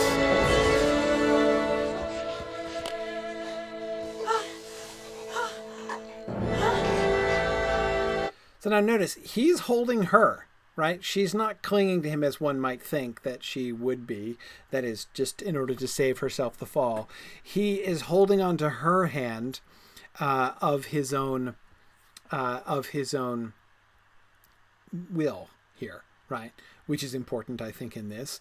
You'd think if you were actually hanging from this, that cord would be digging into the soft tissue of his throat a little bit more than it currently is here. This is not a very convincing strangulation, but that's okay. Philip is saying Simon is in Simon Peter. Yeah, exactly. Simon, he's given a biblical name there as well. But anyway, okay. So yes, Arthur, exactly. Instead of getting Judas hanging from a tree, he's now hanging from a cross. So you see visually what they've done. Again, not super effectively, not enormously evocatively, visually, but nevertheless, what they've done is they've taken those two parallel images that they paralleled in the Judas flashback there, right? Judas hanging from the tree and Jesus on the cross, and they've combined them, right? So now we have Judas hanging from the cross, right? But Tom, exactly, the cross is a tree. That's the significance of that parallel. That word tree is used of the cross many, many times in Christian tradition. Talk about Jesus being on the tree. So absolutely, this is bringing that. So this is in this way, as Mary seemed to sort of imply, though. I'm not sure that the symbolism was entirely the main point she was going for, but this is like the completion in a sense. So again, we have kind of the bringing together of things here at the end in this. Well, is there a redemptive mode here? He's looking up at Jesus, who, though the rest of it is all broken, is still looking down. The smarmy, ill-painted Jesus still is not enormously attractive, but we have him looking up into the face of Jesus on the cross, right? And he's still hanging on to Mary.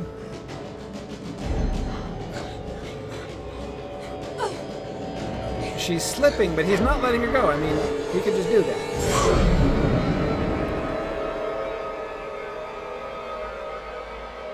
Yeah, Arthur, that does seem to me somewhat redemptive, his apparent desire to attempt to save Mary. I think she'd have hit her head a little bit harder, but, she's still a vampire at this point, so maybe they bounce. Why couldn't she just defy gravity? But anyway, okay, so she got the vampire eyes. He's looking down at her. And he releases her.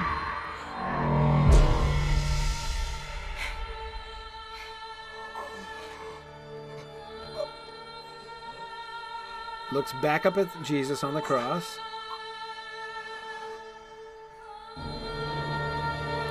Notice at the moment in which he's looking, so he's looking down at her here. Look at his eyes. His eyes are human eyes. That whole bloodshot thing is a thing throughout the film, right? It's a trend that the vampires, when they're being vampiric, their irises go all blood red, right? So you see just a hint of the red around his eyes, right? But he's looking down at her with human eyes, saying, I release you. And then he looks up at Jesus, and we've got the like half vampire eyes here, still mostly human, but the red is more prominent, right? But he's in this kind of like halfway state.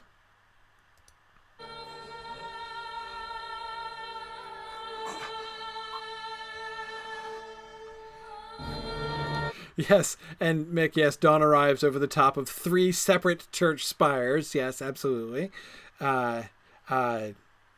Which strikes me as not improbable in New Orleans, actually. And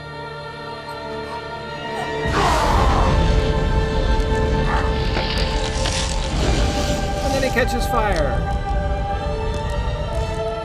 This is not quite as lovely as the Beauty and the Beast thing, of course, but, you know, you take what you can get. Although it might not be, she didn't get to like kiss his nasty face or anything. She is looking up at him in pity. So we're getting like there's an element of the reconciliation that we seem to be going for reconciliation. I think clearly between him and her, right, as he releases her, and she is magically devamped at that point, and she then shows pity for him in his suffering. And then again, so that does the reconciliation extend? I think that it's not nearly as clear in this film as it was at the end of the Coppola film. That is like especially with that healing of the wound in the cross, right? That forgiveness is in fact being offered, and reconciliation between God and Dracula is happening there at the end. His looks up to Jesus, and Jesus's painted look down back at him is a little bit less clear, I think, with that.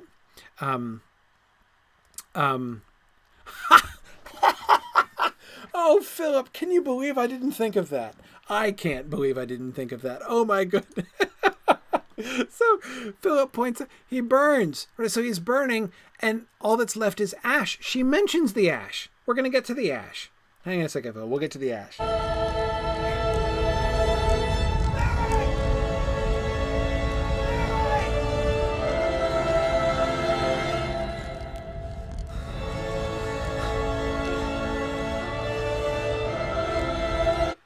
Thank you, Simon. That was very helpful.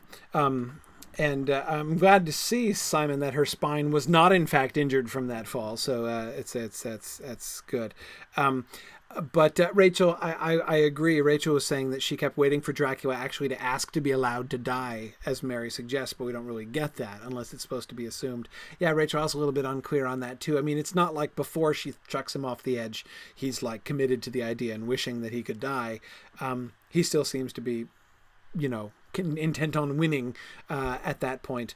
But in the end, he seems to accept it. I think, again, it's not super clear, but I think it's possible.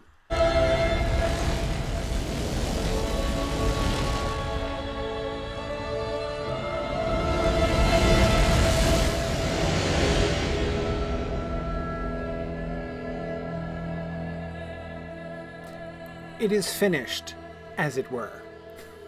Right? Long ago, Judas Iscariot tried to die for his sins, but he was denied. Today the rope did not break, and he was burned in the first light of dawn. I take this to indicate some kind of reconciliation with God. That is, Mary's implication here is that the breaking of the rope and the prevention of his, and the whole cursing of him with vampirism was part of the, was obviously God's condemnation of Judas. And so therefore her implication, the fact that the rope did not break, that like he was allowed to go through with the whole hanging thing this time, is an indication that God accepted that he was not denied death by God this time. I am now the keeper of what remains. If the soul of Dracula still flickers in his ashes, I will keep it forever contained. For the first time in my life, I know who I am and where my future lies. I am Mary Van Helsing. I am my father's daughter, and nothing can ever take that away.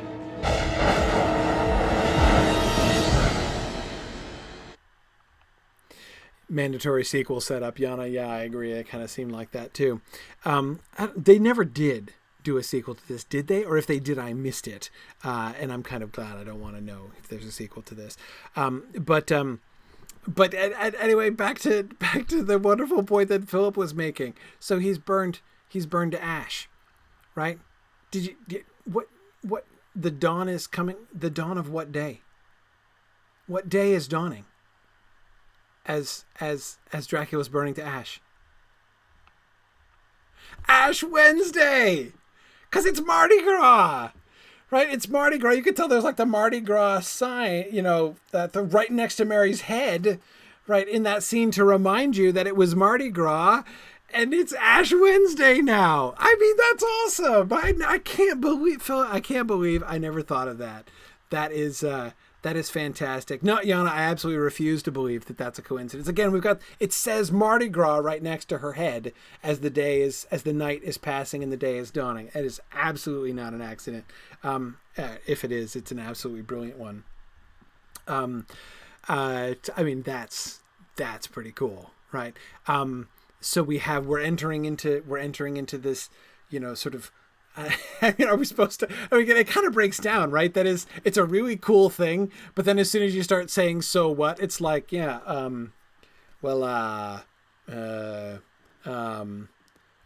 don't know what to do with it. So are we entering into? It's like this period of Mary's life as like Mary Van Helsing taking up her father's.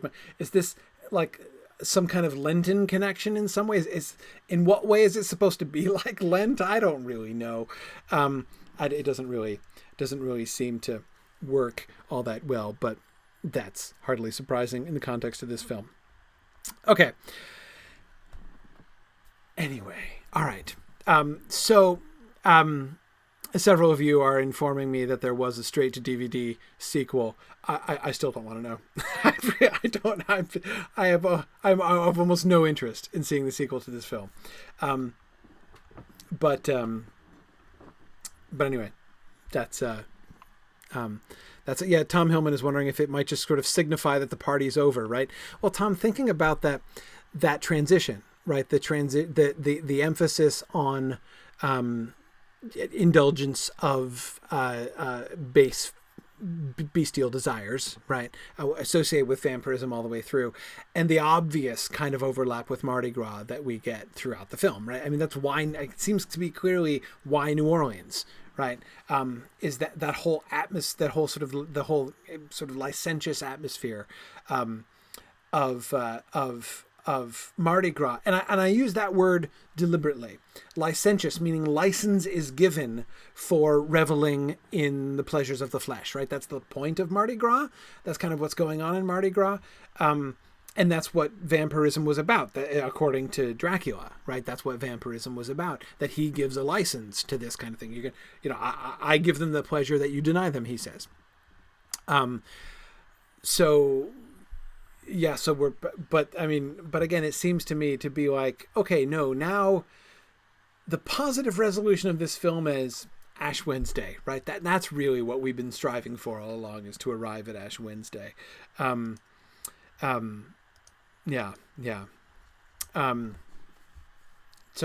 doesn't seem to me to work all that well in the end, but it's still cool. I still have to give props for the coolness of the whole Ash thing.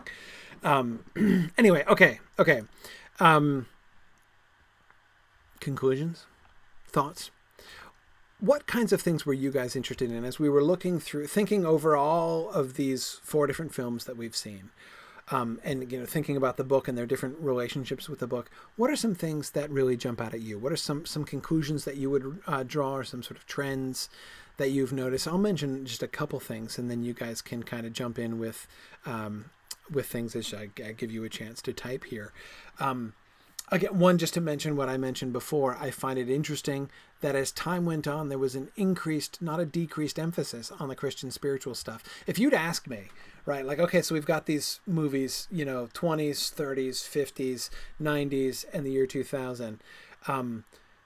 Is the fixation on Christian spiritual themes going to increase or decrease as time goes on? I'd have gotten that one wrong.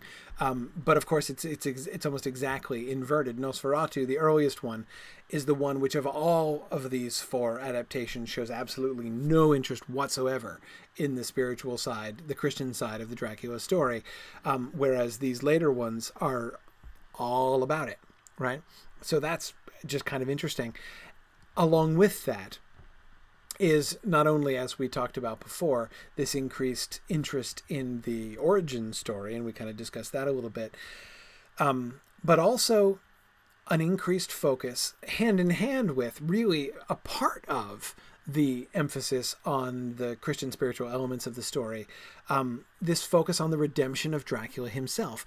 The redemption of Dracula becomes, in those later movies, the central point. We don't get that emphasis, right?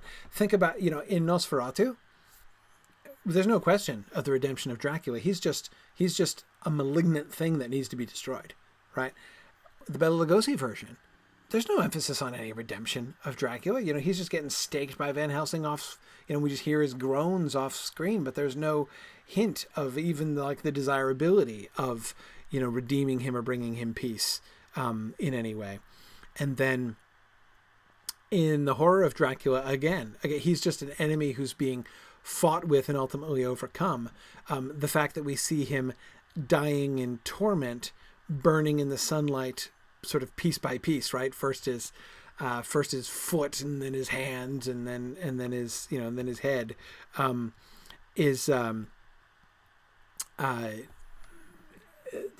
it's not about him achieving peace at all. So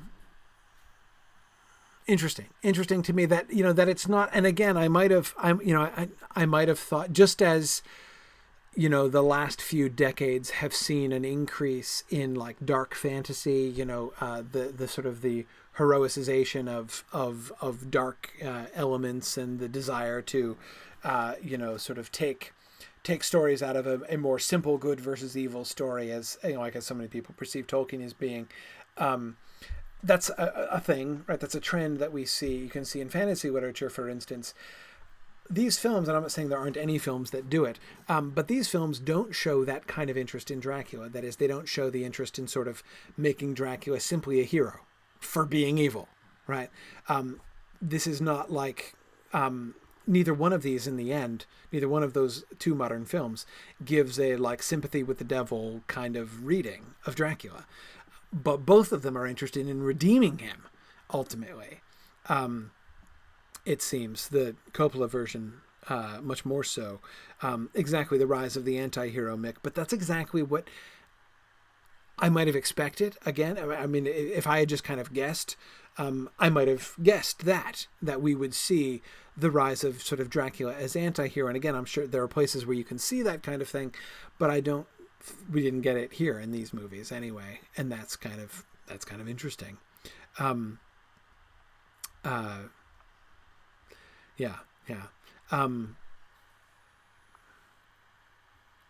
Good. What else are you guys interested in? Oh, one other thing I wanted to mention. Okay, no, two other things. The feminist angle, right? Mina's role. So important, so striking in the book, and of course we talked about that, and my sort of semi-joke about Bram Stoker's feminist reading. But you see what I mean? When you actually look at it in the context of these other more modern versions of the story, he still kind of looks like a feminist in comparison to most of them, actually. You get some like stronger female characters, not in the horror of Dracula. I think the female characters there are weakest. The Bela Lugosi version does not feature very strong female characters either. And I mean strong in the sense of having heroic qualities, right? The strength of will. I mean, Mina's strength in the book is a combination both of her intellectual resources and of her resolute will and of her virtue, right? Those three things combine to make Mina into the strong and exemplary character that we get in the book. We get a sort of a version of that in some of these other stories. We don't get any of that in Bela Lugosi. We don't get any of that in The Horror of Dracula. In Nosferatu and in the two modern films, we get a little bit more, right? I've been saying 4 films. We've been looking at 5 films, actually. In Nosferatu, Nina at least does make the choice to do the self-sacrificial thing. She has to be both pure of heart and sufficiently resolute. She is the strongest character, really, in Nosferatu, as Jonathan's an idiot and Renfield goes crazy. And, the vampire is an evil predatory monster who's like the plague. She's the one who makes up her mind to end the thing, and she does it, and she sacrifices her life. We get resolution in Mina in the Coppola version, but there we see Mina kind of waffling. Waffling, that's so unfair. We certainly don't see Mina as sort of resolute. She has that kind of insight at the end, right, of how her love can solve all the problems. But it's kind of late coming to her. It's not like she's the woman with the plan, as she certainly is in the book. Veronica says that she thinks that Mary in Dracula 2000 is in this way perhaps closest to the book. I could see that argument. I mean, I'd be open to that argument. But again, the big difference, none of these other characters, none of the female characters in any of these films are famous for their brains, right? Mary was a bit of an idiot throughout most of the film. Now she's a bit of an idiot in like a cliched horror movie kind of way. I found that was for me the most tiresome element of Dracula 2000 was the whole, like, can we please stop with the enormously drawn out suspense scenes and like, Mary, you're not going to back through the door, are you? I mean, it was almost like horror movie cliches going on there. I know it's Wes Craven, right? But anyway, exactly, Rachel. We didn't get anybody who is like the problem solver that Mina is in the book. The way that Mina is not only the sort of the moral star, right, of the men in the book, but also the intellectual lead. None of the films, I think, really did justice to that. Though we get good Minas or Ninas or Marys in other places. I still don't think any of them stack up to. And again, not just the fact that Mina's character is that way, but the fact that he draws attention to the fact that the men screw it up because of their gender-based stereotypes. Nobody else does that, right? I'm telling you, Bram Stoker standing alone as the feminist revolutionary, so good. The other trend that I find really fascinating, you'll remember that it was in The Horror of Dracula that Van Helsing becomes a professional vampire hunter, right? And not only a professional vampire hunter, but a lifelong, antagonist of Dracula. That was that was sort of that weird adjustment at the beginning of The Horror of Dracula when it's revealed that Jonathan Harker in Transylvania is like a plant for this secret society of Dracula haters, right? Who is like an initiate into what vampirism really is and is setting out to destroy him. And Van Helsing, of course, a big part of that. Van Helsing in the Bela Lugosi version, in both Nosferatu and in the Bela Lugosi version, in both of them we're given a Van Helsing, or a professor in Nosferatu, who is like already informed about vampires, right? He's already kind of a vampire expert in some sense. But he's not like, I am dedicated to stamping out, Dracula is my, natural born enemy, and I am dedicated my entire career to stamping him out. That happens in The Horror of Dracula, and that seems to be a stable thing after that. I mean, all three the later films had Van Helsing in that role, and that's interesting to me. Maybe it's correlated, as we were talking about the whole origin story angle, right? That as the sort of the mystery about vampirism fades into the background, it's not enough to have Van Helsing just as like the clever, open-minded chap who figures out the vampire thing, right?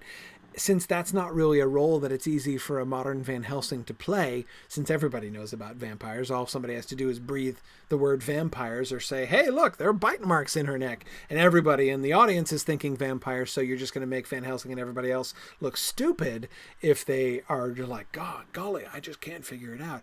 And then Van Helsing tumbles to it. That's not going to work so well, so instead... But we still want Van Helsing to have this special niche, so it's not that it doesn't make some sense, but yeah, Mick sort of saying it sort of speaks to the trope of the dusty academic who knows crazy stuff. Yeah, we certainly get that, especially emphasis on the crazy element in Coppola as well. But what other things were you guys interested in? Okay. Good. Giannis is interested in how the movies had to deal with the more general knowledge about the mythology of vampires on the part of the audience as time went on. Yeah, we're talking about some of those things. But yeah, how there was little to no knowledge in the first one to the book itself existing in the last. Yeah, Nosferatu, everyone's like, it's the plague, right? Literally nobody besides Jonathan, who happens to get that handy, Vampires for Dummies book from the peasants, right? And brings it home, and and then Nina opens it like Pandora's box, which she wasn't supposed to do. Anyway, they're the only ones. Okay, and Renfield somehow, for some reason, but whatever. They're the only ones who know that there's a vampire. Everybody else just thinks it's the plague, right? Like a normal epidemic plague. So yeah, we go from no knowledge at all up through the book itself existing, right? And everybody actually, having read and talking about Stoker's Dracula. Yeah. Tom, it is interesting. Tom was commenting on my point about the increased rather than decreased emphasis on Christian spiritual stuff. Tom talks about it mirroring the increased secularization of the 20th century. As the world became less religious, the weight of religion in the story increased. That's exactly why I found that interesting, or at least conspicuous, I guess I would say, Tom. The increased secularization is exactly what would have led me to expect. I mean, like, for instance, we've referred to this film, which would have been high on my list of other vampire films to watch if we were to let the Dracula class go on for infinite number of extra weeks, is the film Blade. And Blade simply rejects that whole world simply rejects the Christian spiritual elements. Crosses and holy water don't do anything. I'm paraphrasing because Wesley Snipes uses a naughty word there. But anyway, they totally reject and only the physical, like garlic works. Silver works, sunlight works. Only the purely physiological, and they attempt to give physiological explanations for why those things work. Garlic is an extreme allergic reaction, which apparently can make your head explode. That's like extreme anaphylaxis. It's unusual in most people, but anyway, whatever. Whereas like the sunlight thing is extreme sensitivity to ultraviolet light. So again, but Tom, my point is that kind of thing that we do see in that film Blade, that's the kind of the direction I would have expected to be sort of a general trend. Interesting to me. That's why it's so interesting to me that these two films don't do that and don't move in that way, that instead they do kind of mirror it, as you said. Yeah, Joyce, I agree with you that the Coppola film is definitely sort of the most mature work of art of all of these films. I agree. I mean, of these 5 films, I think there's no question that the Coppola version just absolutely mops the floor with almost all the rest of them. I mean, the Bela Lugosi version is a classic Nosferatu. People can say all they want that Nosferatu is an incredible, mind-blowing, wonderful silent film. I still think the Francis Ford Coppola version of Dracula just absolutely mops the floor with all the rest of them. It is a really, although it deviates from the book in such wild ways in some ways, I find the story that it tells really compelling, and throughout, even though it's deviating from the book quite remarkably in its plot line, nevertheless is still continuously engaging with many of those same themes and questions in ways that I find really fascinating. So, and again, there's a reason I spent an hour talking about that last scene today, because I think it's worth taking time to look at. Sarah Lagarde says Dracula seems to have more lines in the later films, certainly more than in the horror of Dracula, right? But Sarah, that seems to be, Nosferatu. Of course, it's a silent film, right? But he doesn't have much dialogue, even in the script compared to the other characters in the film. He's mostly a silent presence. Even if it weren't a silent film, right? Clearly that final sequence at the end, right, from the bong view of him looking out the window to his I'm on the way, to his I'm shadowy coming up the stairs, to I am coming up and grabbing your spleen. All that stuff is it's also, there's no dialogue there, right? Dracula doesn't need words. Bela Lugosi's character speaks comparatively little, right? Christopher Lee speaks when he's the urbane Dracula at the beginning, but once he is sort of revealed as the vampire that he is, he never talks again, and is a silent menace throughout the entire rest of the film. So yes, these later films they do. I mean, yeah, Mick, that seems a fair way to think about it. Mick is referring to them as the personalizing of Dracula. Absolutely. Yeah. And Michael, you're right. Michael says that Dracula is the main character of the last two. He's the villain in the earlier ones, but he becomes the main character, like the protagonist of the last two films. And it's not exactly the protagonist, but yeah, I mean, he really is the central focus of the story. Whereas, that's very much not the case even in the book, right? I mean, think about even the first four chapters, right? Jonathan is the focus of the first four chapters, and Jonathan's experience. The first four chapters are the story of Jonathan's experiences in Transylvania, right? Not the story of Dracula and what happens in England. And that's all about what's happening to these friends who have all sworn to love and care for each other all their lives, right? It's not about Dracula. So yeah, certainly Dracula is the protagonist of the Coppola version, in a very obvious way. But I think you could even make that argument in Dracula 2000 that he is certainly a much more central figure than he is in the others.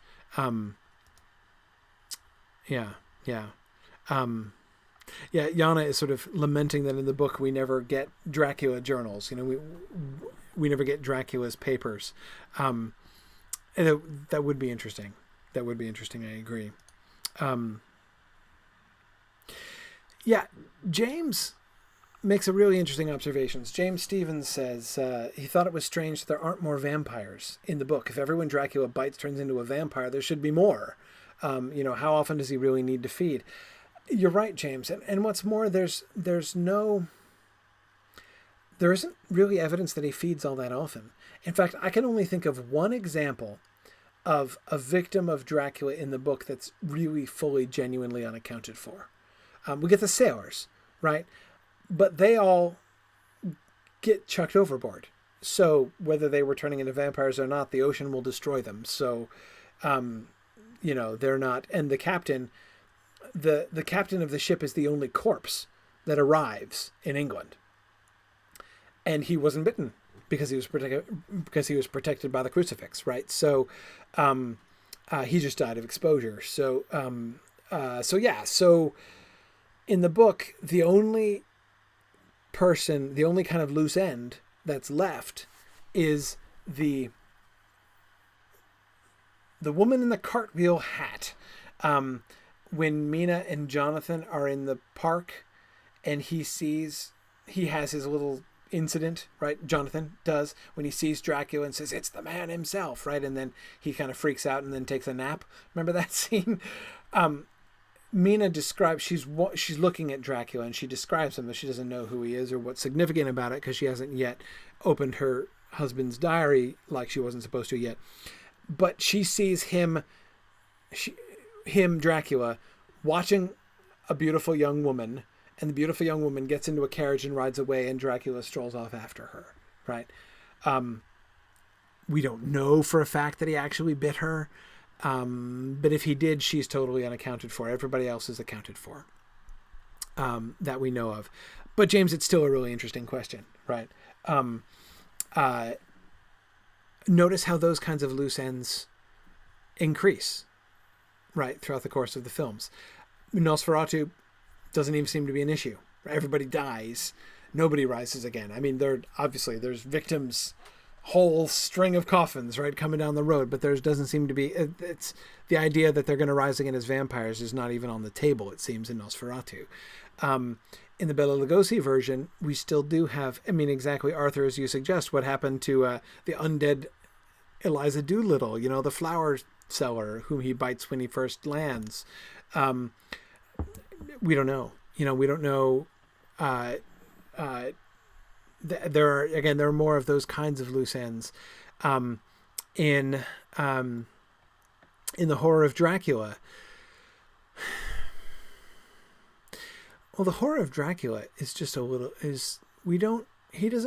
only bites Lucy and Mina, in the horror of Dracula. Right, though it's a little unclear if the little girl got bitten by Lucy the first time. But I guess that's okay.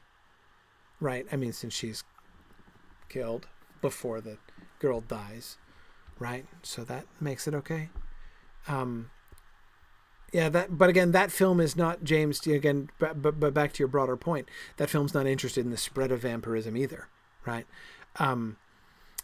We get it in the Coppola version, but again, Dracula's a lot more monogamous, right, in that version, except for Lucy, which is sort of an interesting dynamic. It's like the counterpoint, and like his taking of vengeance, even a sign in a sense of his own internal struggle. In Dracula 2000, we get those kinds of loose ends all over the place. So it's the book still seems to be focused on, like, seems to want us to think they have contained Dracula, but if they didn't, then he would make the whole world into vampires.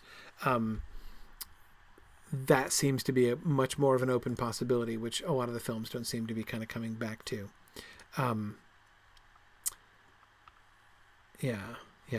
Arthur does ask, who did he bite to get younger while in Transylvania?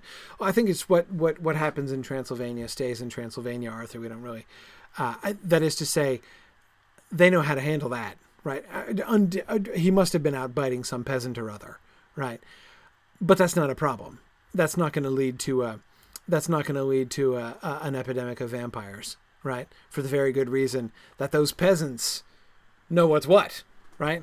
So doubtless one of the other peasants is probably going to become a vampire, but he won't have a long career, right? Because all the other peasants know just what to do about it, apparently. So it's fine. The contagion will be contained in Transylvania, where people know how to handle this kind of thing. It's the ignorant, innocent, poor, scientific, advanced, modern people over in England who are helpless and clueless.